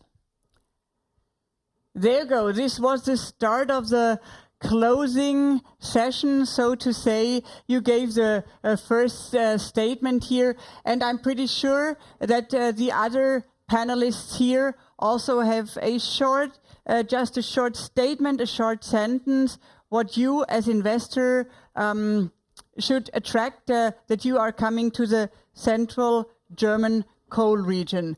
Dear Mr. Grübel, what would you tell an investor? What is really the best thing here in Central Germany? The best thing, the people here in the area are the best. Because the last years we have seen they are always flexible, they are always strong, they are all together, and in this we made this area to a very, very good place for economic in the middle of Europe. Dr. Schartauer? One sentence. Yes. Innovation is the key, and we make innovation. Mr. Naundorf. Focus on your project. We care for the rest. And the last one of today, Dr. Ungelbach. Yeah, thanks to be the last but not the least. Definitely. But yeah, one sentence. I would say you have a future-oriented region, and I can only invite you to see what's going on at the Leuna site. And I'm inviting you to stay here with us. This was the panel talk from the Central German Coal Region. Post your questions directly after the plenary in our 3 parallel breakout sessions. Our experts and also Professor von Unwert, by the way, are waiting you. But first, back to Jürgen Pfeiffer, back to Berlin.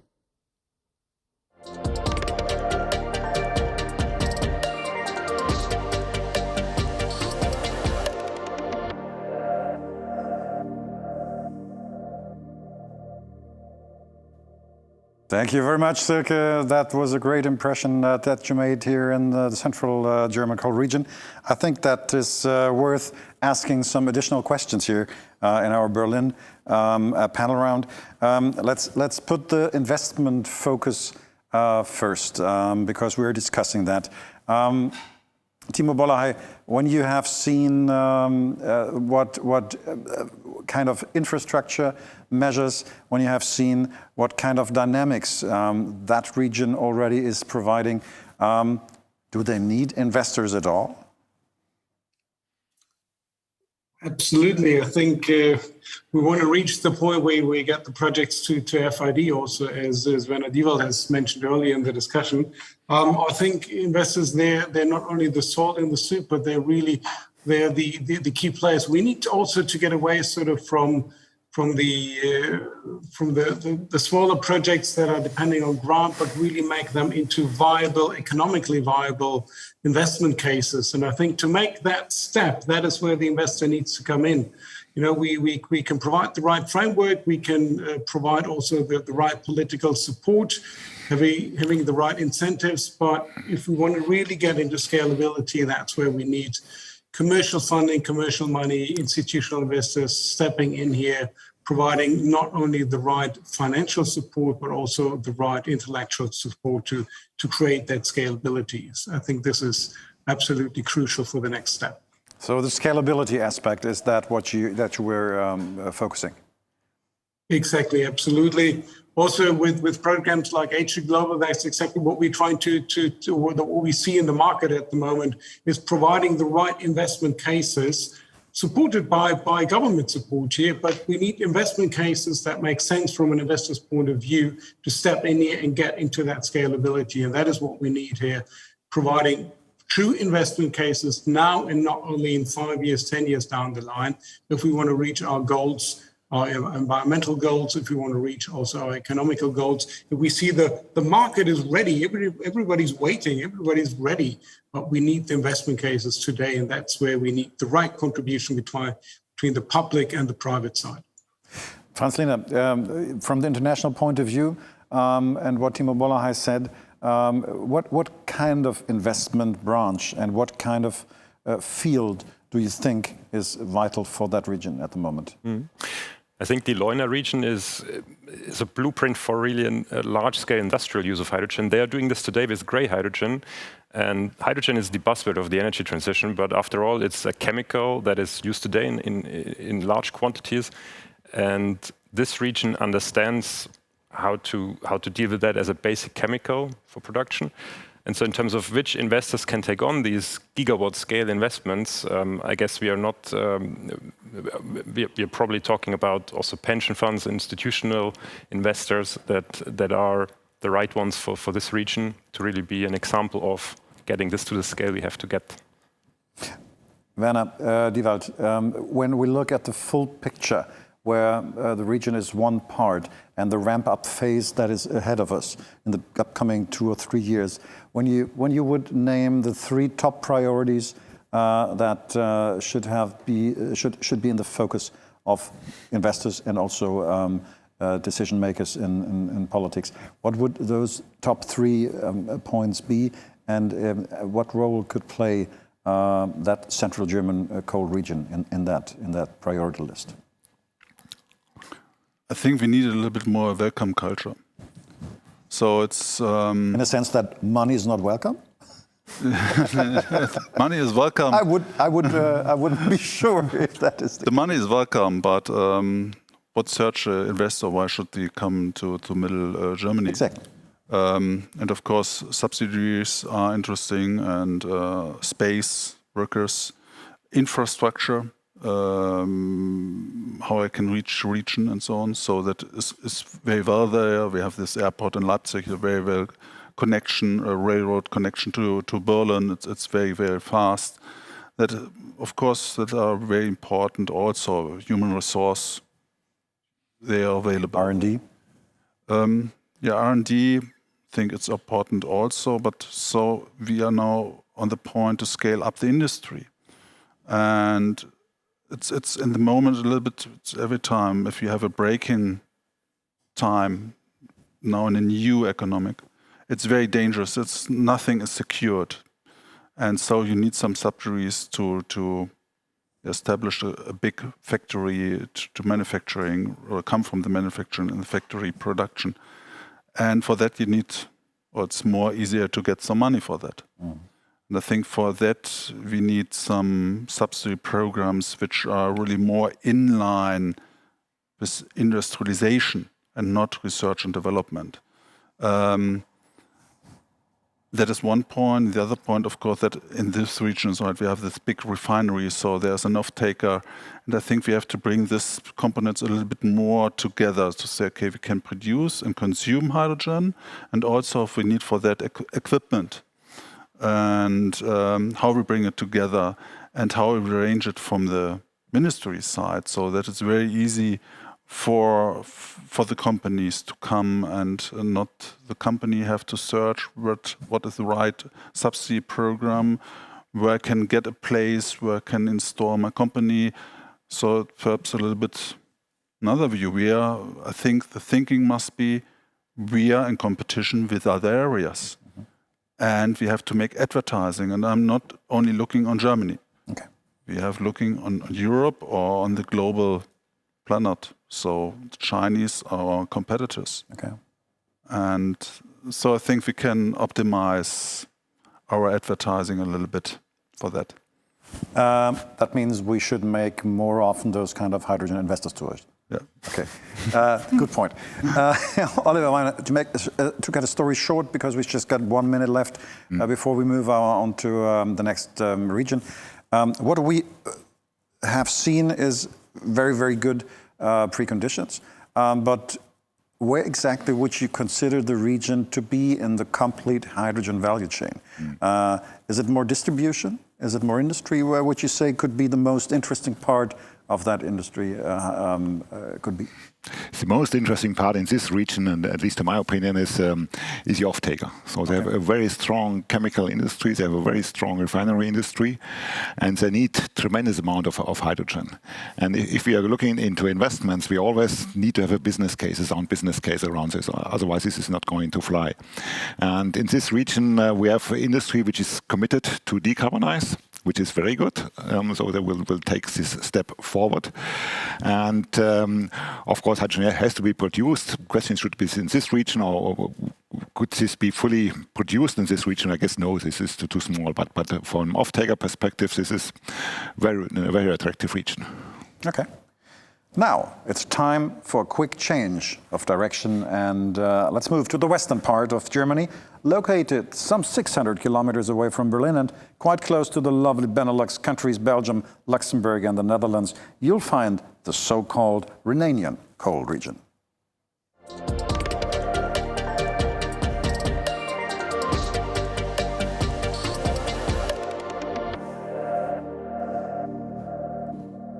On location in a very scenic historical coal mining surrounding, you'll find my colleague Thomas Gattenstein. Thomas, where are you exactly, and what do you have prepared for us in the upcoming 30 minutes?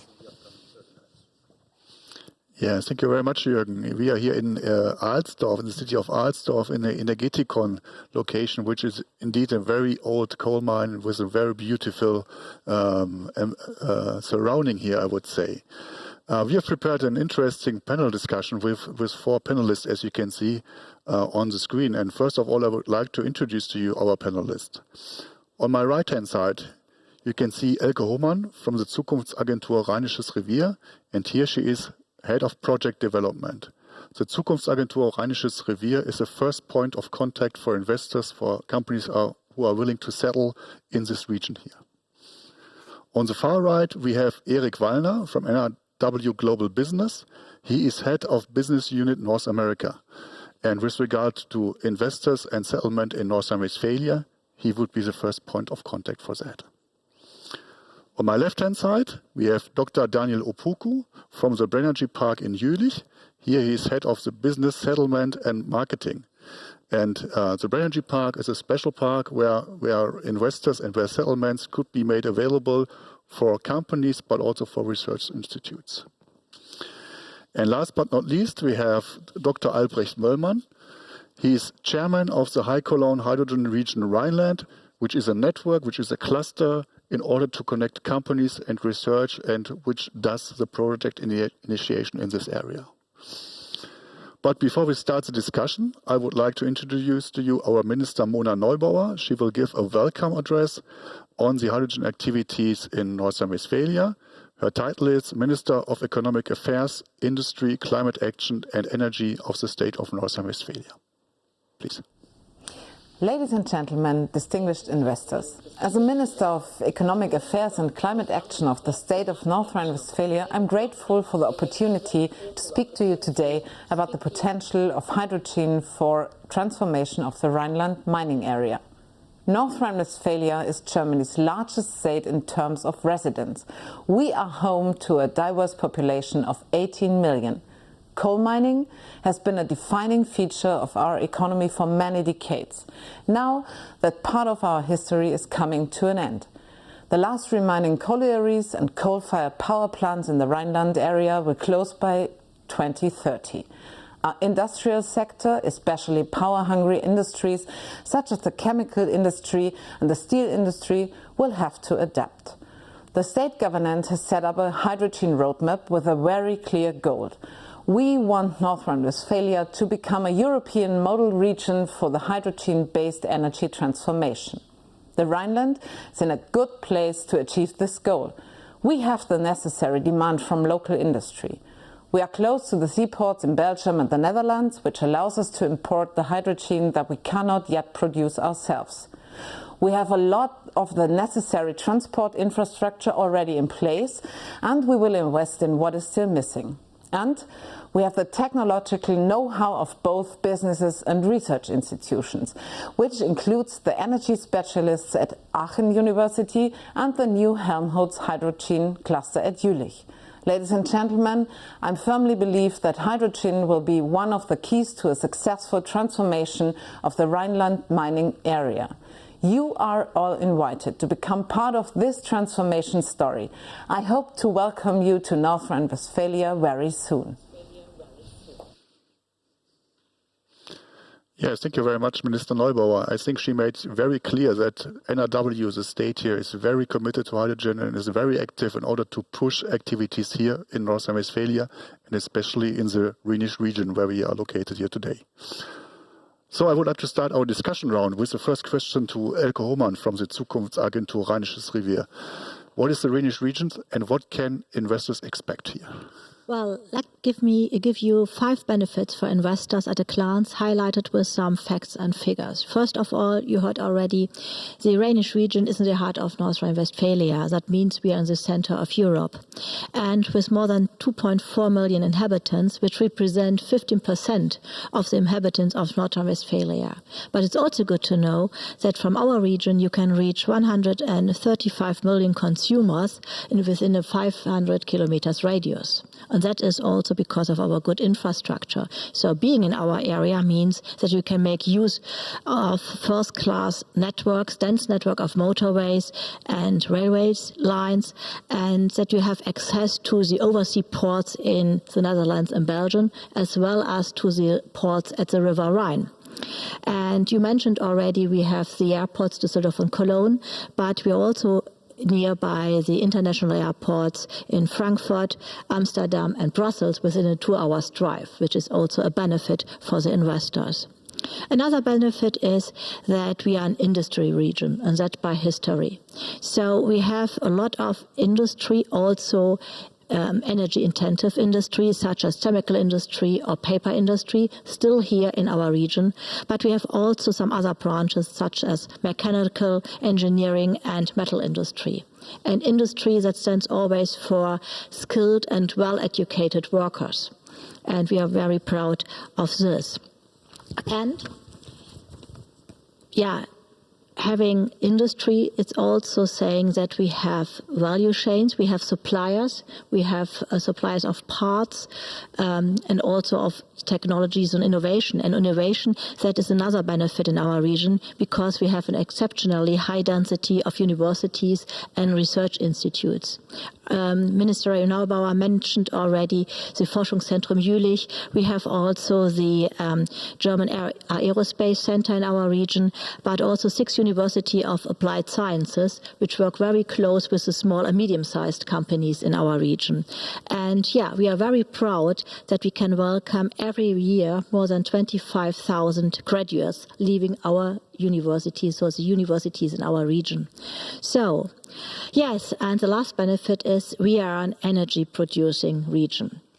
At the moment, we have still open cast mines, but we will change this, and we are looking forward into the hydrogen move, and we are very keen, and it's a very important role for us.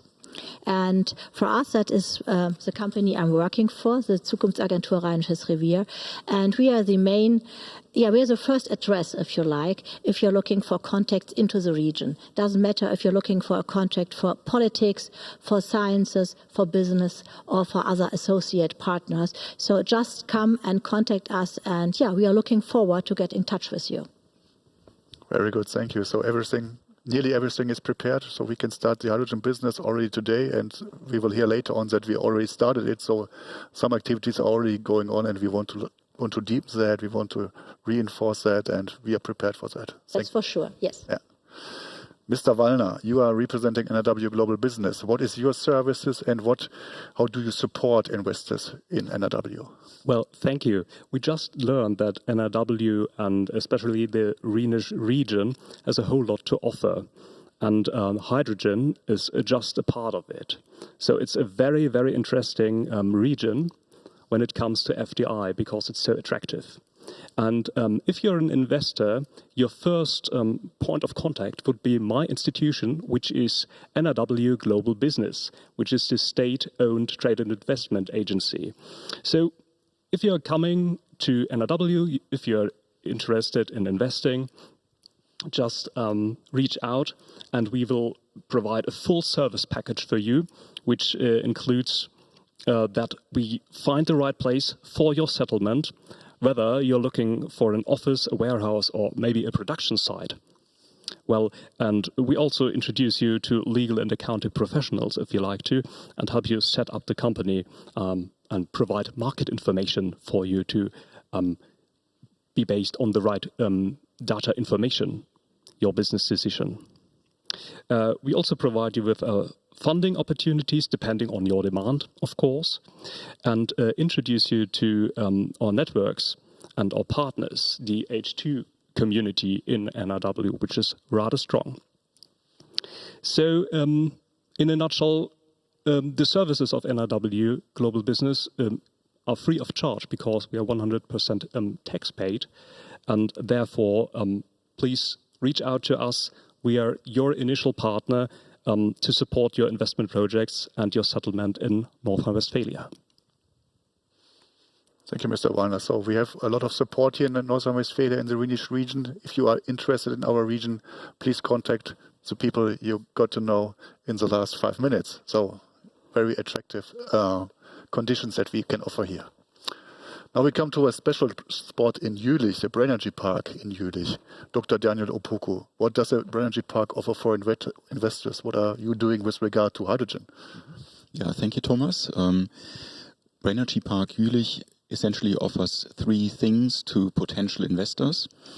Firstly, we offer space. We have 52 acres of fully developed commercial area, and another 120 acres has been allocated or attached to Brain Park Jülich in the new draft regional plan. So that's quite substantial and offers space for expansions, essentially. Secondly, we offer proximity to research institutes, research partners who have agreed to implement technology transfer at Brain Park Jülich, also with regards to hydrogen. Then, Jülich actually has the highest researcher per capita ratio within Europe, actually, so it's quite substantial. And we have technology transfer managers on our payroll, actually, at Brain Park Jülich GmbH, supporting technology transfer activities from the research institutes into economic endeavors. So it's possible with our assistance to tap into the technology or technological substance available.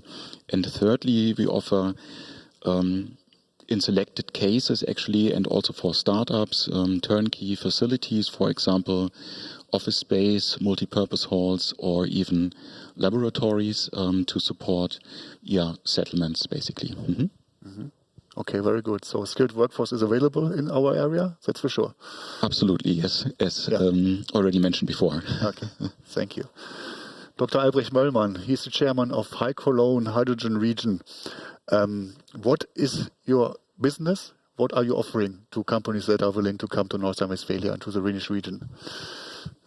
Well, the founding of High Cologne is not decades, but a couple of years ago, and it was impulsed by an idea, what can we do with hydrogen from a chemical park, from a chemical production. So this was a basic approach. And saying so, I will give you a quick introduction how this idea was set up to development, networking, and making, because the intention was not to make long plans. The intention was, let's take the hydrogen, if possible. It was possible. What can we do with this? Okay, we can operate in a fuel station with this. What are we doing with a fuel station? For sure, very simple, but it was not simple. We feed buses, in this case buses, at first buses with a combustion, and later on, as the combustion development was stopped by the manufacturer, hydrogen fuel cell systems. So this, in short, was, let's say, the basic activity of High Cologne, and it was set up by a public-private partnership of stakeholders. That means cities, companies, R&D institutions, all of them were mentioned already. So what is finally the result, which could also be very interesting for an investor, because this is a clear proof what can be done in case things are set up in a way, in a situation, in an environment which is ready to go.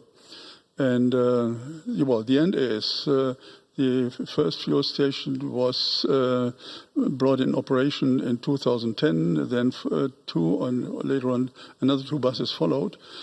And after that, things developed quite, let's say, self-generated. Right now, in the region of Cologne, 52 hydrogen fuel cell buses are operated by one company for several cities. And this one company has the opportunity to buy another further 108 buses with for sure financial support from Berlin and from Brussels. So this region right now is already the region with the highest density of hydrogen fuel cell buses, or as to the mobility, in this case the buses, in Germany and also until now also in Europe. And as it will grow up to 150 buses about, it will stay like this maybe until 2025 or even later, depending on how other regions develop. But it shows here things are already moved 10 years ago already, but other focuses were also established to the generation of hydrogen, and Shell had brought it into operation two years ago in an electrolyzer, 10 megawatt electrolyzer, and it is operated in such a way that everybody learns how to scale up these kind of electrolyzers to larger ones, and all this happens right now here in the Rhineland area. So whatever you're doing, we have the platform to show you. We have about 50 members, local ones, regional ones, international ones, just to bring them together. We do not operate the activities, but we bring them together, and the operation and, let's say, the projects the members are doing, or the ones brought by the High Cologne Hydrogen Region Rhineland network together. And it sounds a little bit maybe strange, but the demand for such a network is high, much higher than we expected some years ago. Thank you, Albrecht. I would like to reiterate that the bus fleet in Cologne, the Cologne area, is the biggest bus fleet in Europe, and the Shell electrolyzer is the biggest PEM electrolyzer in Europe. So two European records here in our area. Did I forget to say so? I'm sorry. I would like to re-emphasize that Okay. because it's that important. Thank you. Maybe would like to make this is not only set up by Herr Cologne, but it's in the Cologne area, and the impulses given for the buses came from a smaller pressure group, and it grew up, and now it's also for investors very easy to get in contact. Have a look on the homepage, give us a call, tell us what kind of ideas you have, and in a very short way we find out whether it works to go on, or otherwise we give your questioning to my colleagues. Thank you, Albrecht. Elke Hohmann, we already spoke about the research and education in the area. Could you reiterate what exactly do we have in this area, and what is the link to industry? Well, we have projects running. That is the good news, because hydrogen is a central element, that is the reason why we are here for, and that is also the technology we focus on. So, of course, we have all the universities and the research institutes working on different topics concerning hydrogen, but we have also some projects up and running, as I said before, in companies and in research institutions, but also in a cooperation between companies and research institution. That is very important to us, so that we get all the knowledge or the transfer from the universities and institutions into the companies. That is what we are focused on as well. And let's introduce you to one flagship project we have in our region. It's called HCH2. So what is behind this project? Well, the Forschungszentrum Jülich is setting up a Helmholtz cluster in our region. It's a cluster for sustainable infrastructure compatible hydrogen economy. And so what does this cluster does? It should do research, develop and demonstrate innovative technology for the production, logistics and the use of green hydrogen on a large scale. So I had to read this but it's very important to us, because hydrogen can then be experimental and real application. So that means that companies or research institutions from all over the world can come to our cluster and see how hydrogen can work and can go on with their own developments in this park. And this cluster is located in the Brainergy Park we just have been introduced to. So it's already up and going there. And also the German Aerospace Center is active in all areas of hydrogen. So from manufacturing hydrogen development until use. But please let me say it's not only the research that is very important for the investors, but also the networks you can build on your community. So we have plenty of initiatives in our region, like the High Cologne initiative. We have Energy for Climate with us. We have the Innovation and Technology Center for Hydrogen, and we have the Aachen Hydrogen Cluster. So it's very important to have these networks and to link to all those networks. And that is what we are for as well. So if you're looking for a network, just feel free to contact us. Very good. So we have the first success stories already here up Absolutely. and Yes, running. Yeah. you can see them. Yes. Yeah. Erik Wallner, NRW Global Business. We spoke about international cooperation. Do we have also success stories with regard to that? Successful settlements, successful cooperations on the international level? Yes, well, I'm very happy to continue with success stories. And indeed, we just welcomed one of the American big players, which is Plug Power, which just decided to establish its European headquarters in Duisburg. The groundbreaking ceremony just took place a couple of months ago. And that's not all. There's another example from North America, which is Cummins Hydrogenics, which is a leader in battery and fuel cell and also hydrogen production technologies. And they opened a production site in Herten. From other parts of the world, we have Asahi Kasei from Japan, having a pilot plant also in Herten for green hydrogen by using wind energy for production. And Enapter chose Saarbeck for its new Enapter campus for anion exchange membrane production. So that's quite a bundle, but we are optimistic that there are many more to come. And looking at cross-border cooperation, NRW has cooperation agreements with the Netherlands, Belgium, France, Poland, Norway, China, all regarding hydrogen. But also on a national level, when we are talking about Germany, there are, for instance, just to name a few, agreements with USA, Canada, Australia, India, and Brazil. So there's a lot going on. Yeah. Very good to hear that. Thank you. Dr. Daniel Opoku, Energy Park has already also one success story. We heard about that. What are the future plans for new investors? Yes. Well, at this point, some settlements are still confidential, but it's possible to outline the nature of some of them with regards to hydrogen or where there's a link to hydrogen. Foremost, I would like to mention an electrolyzer project for generating hydrogen based on green electricity. It's a 7.5 acre area where solar energy is generated and intended to be used for the electrolyzer to be built. Then there are hydrogen-powered public transportation providers with which we are speaking, and also solar fuels producers. We saw earlier in the video something similar, and this is really a project to look forward to. And then I would like to point out with regards to manufacturing that there's another project approaching Brennergy Park Jülich, where safety solutions with regards to fueling of hydrogen is the link to hydrogen. So it's a quite diverse range of projects which is about to be realized at Brennergy Park Jülich.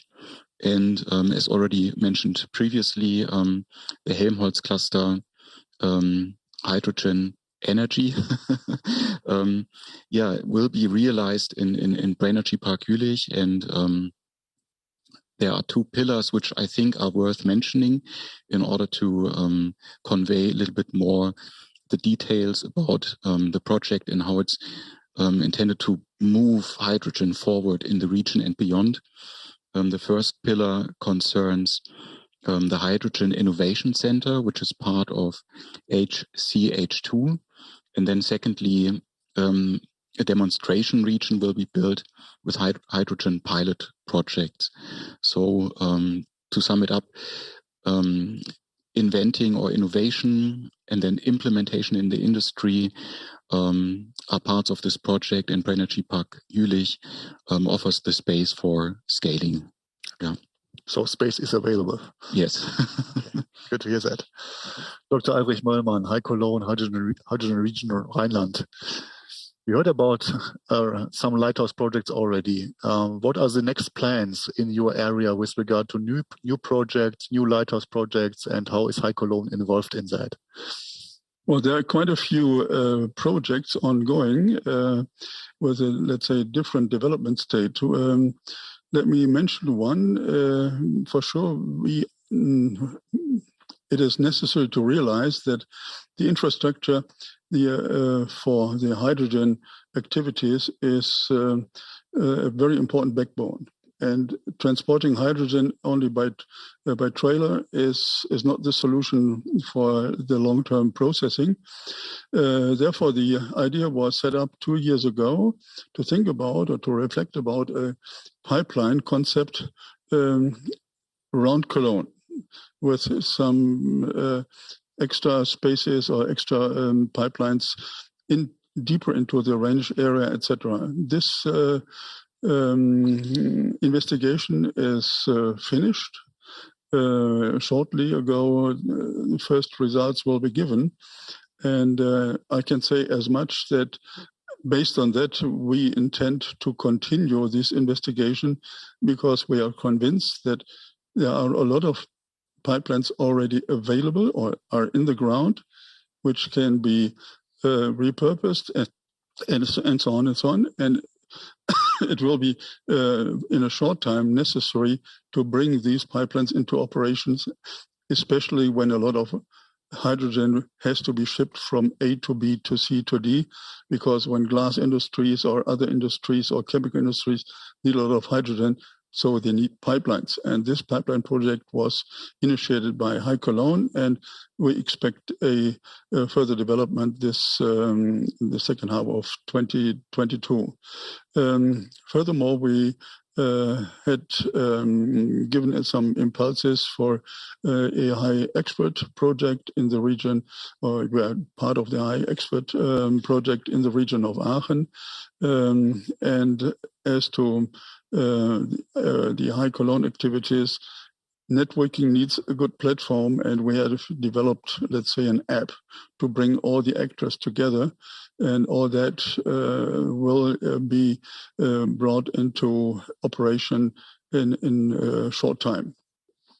Further projects, well, it's hard to speak about because they are still in an early stage, but infrastructure, mobility are key points, and for sure electrolyzing not only the large ones from Shell and the scale-up systems, but also in other places, Kerpen, Bedburg, and other cities. They are very active, and also including the activities of High Cologne to make their own projects.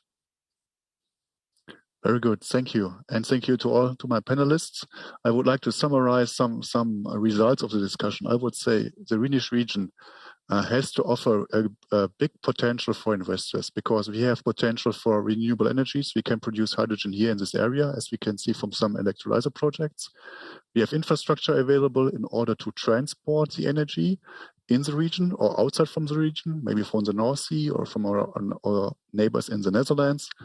And we have a high demand in the industry and also high demand in mobility. And we have companies who could manufacture systems, components, parts in the hydrogen area. And if you are willing to see more, please come to our area. You are invited to come. Next year, there will be an inbound delegation trip organized by GTAI. And if you're interested, please visit us next year here in the Rhenish area. So thank you for listening. Thank you for your attention. I would like to give back to Berlin to Jürgen Pfeiffer. Thank you.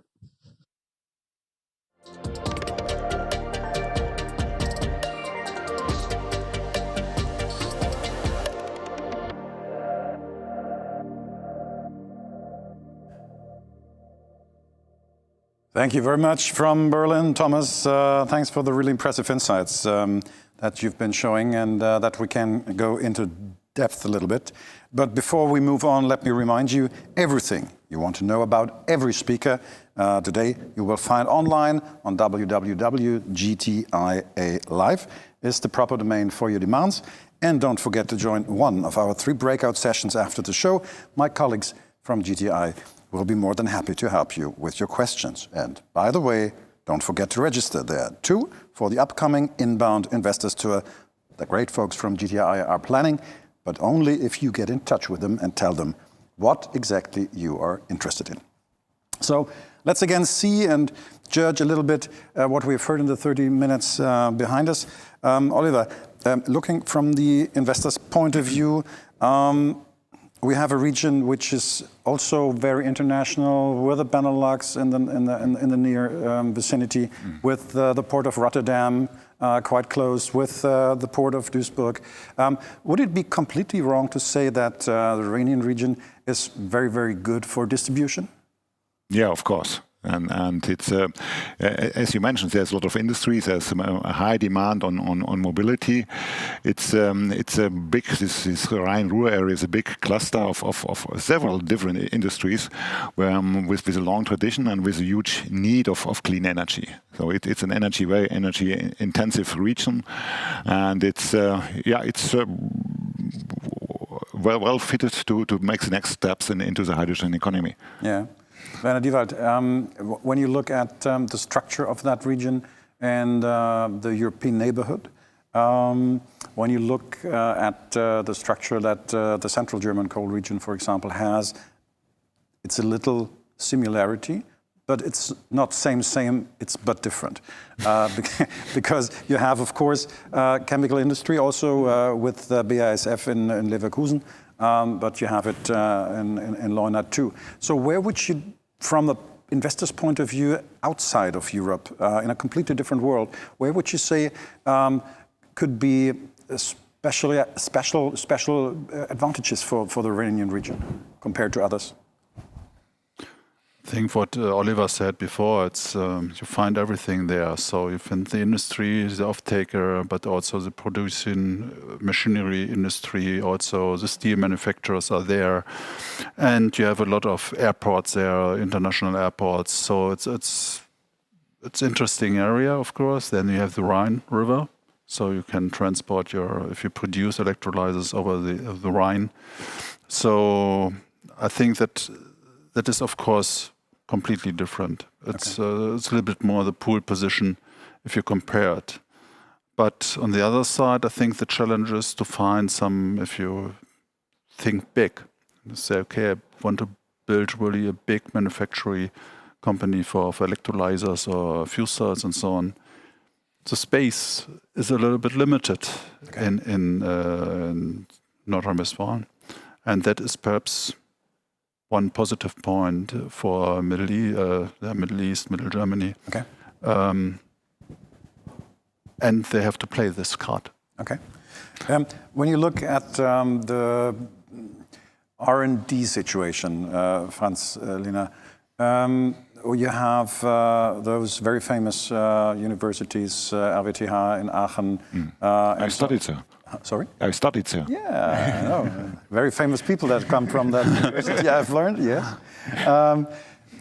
How far advanced is research and how important is research for exactly that part of the hydrogen value chain?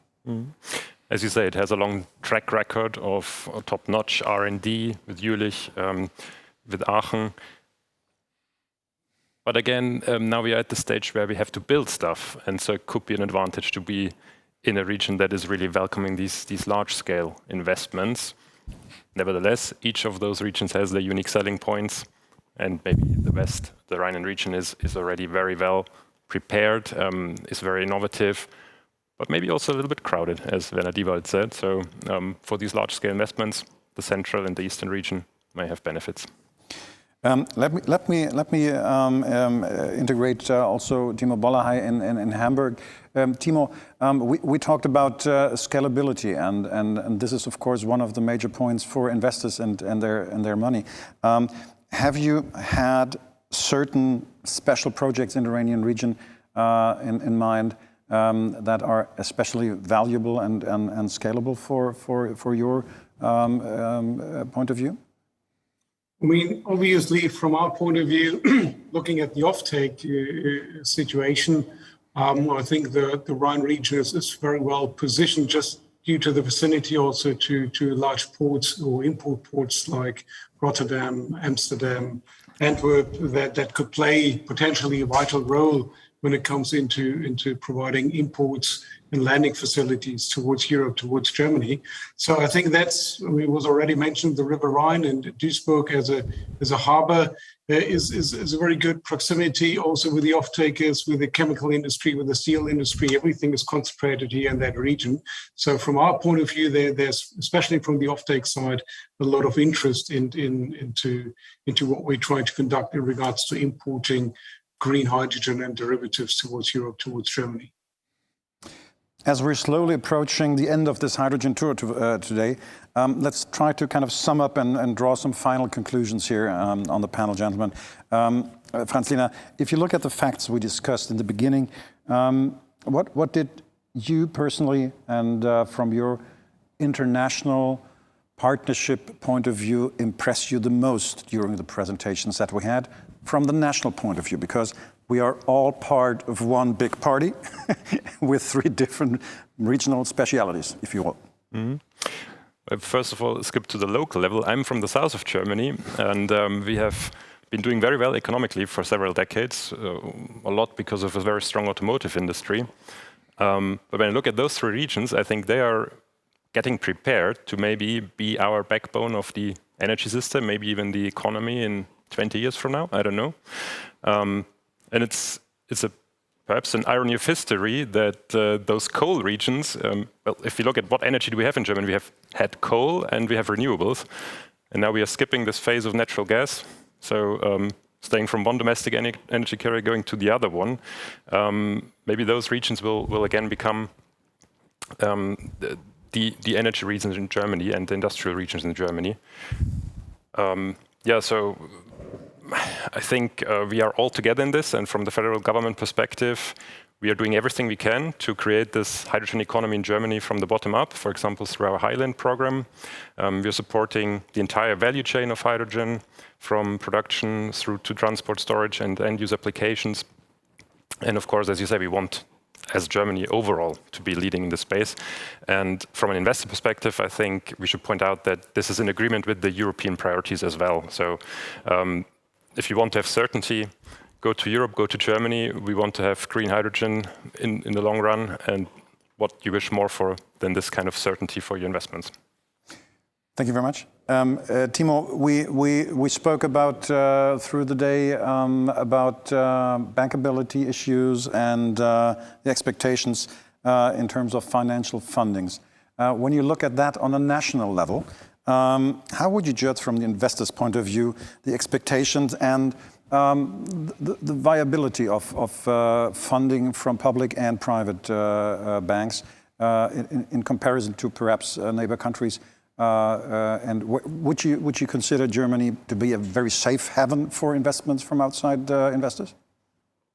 I would definitely say so, yes. I mean, also, if I just look at the really strong commitment from the government on a federal point of view, but also from a state point of view, we see a really strong commitment towards pushing and making the hydrogen economy in Germany Euro viable. And I would truly, really say that Germany is extremely well positioned, especially also in these 3 regions, through that really strong support from a federal point of view, all the offtake and availability of skilled labor force, all that has been dealt with.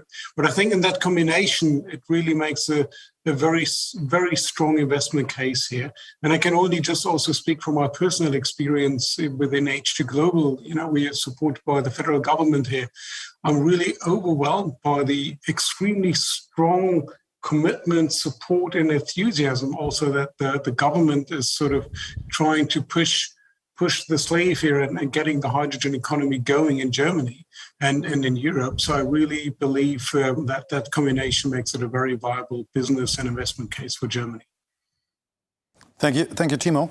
Werner Diewald, from the overall industry point of view, who, in your eyes, which region perhaps in Germany or in Germany as general, is putting the pedal to the metal, and who gets the relevant hydrogen projects on the road with, let's say, warp speed?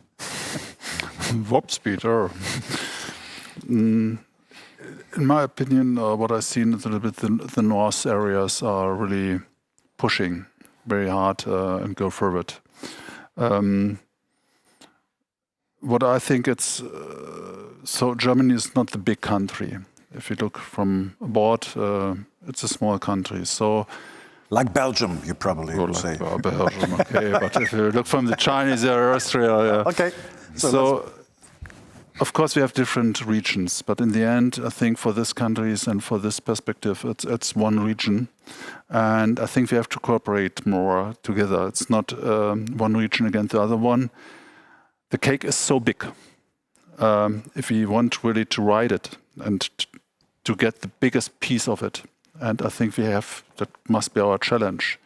We have to cooperate more together. And of course to make some regions stronger.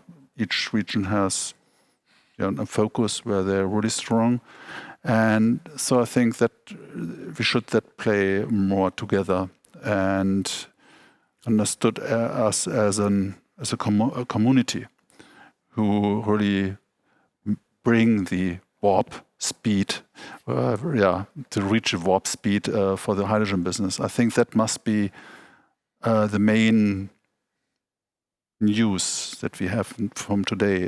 There are some regions who are going forward, they have good ideas, but we are really in the global challenge. And the other players are Chinese, USA will come more and more. And I think we have only the opportunity to create a huge hydrogen economic in Germany, a huge hydrogen market.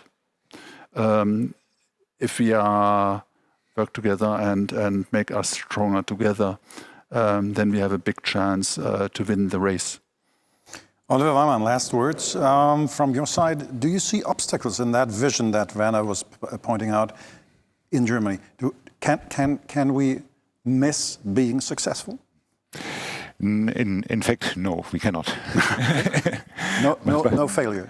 Yeah, we cannot tolerate a failure. So this challenge is so big in front of us. We know this is a big challenge, but we have no other choice. That's quite simple, and we will do it. And if I look in what happened in the energy politics in the last months with this war in Ukraine, and the government can be quite fast if it's needed. And this is the same as a hope as well for hydrogen, that we speed up the whole process. And we are and since hydrogen should replace natural gas, I guess we will be it will go much faster than we expected in the past. And this, of course, is for investors, and he needs this stable framework in which always has been the case in Germany. So it's very, very stable industry, a very stable economy, very stable politics and everything. And we have, if you look into these regions, we have a big need for partnerships, international partnerships. So it's not that the investor should be alone in Germany and maybe lost somewhere. Yeah. There are a lot of investors in Germany who know the locality and now know how it works. And they are looking for co-investors, for international partners. And this could be a really big chance for foreign investors in these regions. I don't want to say, this region is better than the other one. They all have advantages. No one has disadvantages. But if you look into these regions, and if you have all heard what they can do, and it's a big opportunity. Don't miss it. But we have to be fast. Yeah. To be first. Yeah. That's great. I think that wraps it up for today. And this first edition of the Hydrogen Investors Tour from Berlin, Germany. Gosh, the time has been flying so quickly, I think. Thanks to all of you out there in the former coal regions. Thanks to you all outside for looking, watching, and being with us. Another super big thank you for the ideas, views, and experiences you have been sharing with us. That goes out to our expert panel here in Berlin, also to Timo Bollerhey in Hamburg, and to our guests that we had around the world. The biggest thanks of all goes out to all of you viewers around the globe. Thanks for inviting us to be in your offices, in your homes, and making us a part of your life, at least for the past 2.5 hours. We do appreciate your interest very much, and we hope you will benefit from the one or the other hydrogen project in Germany's coal regions. And to make that sure, don't miss out those sessions, those breakout sessions afterwards. Finally, I'd like to thank everybody from the team from GTAI, all of the crew members and technical staff working so hard behind the scenes over the last 6 months in preparing this event. Without your dedication, without your flexibility, your patience, and your professionalism, this show wouldn't have been possible. So on behalf of GTAI and the complete team, thanks for having us. Stay safe and sound. See you all time soon, and bye-bye from Germany. Bye-bye.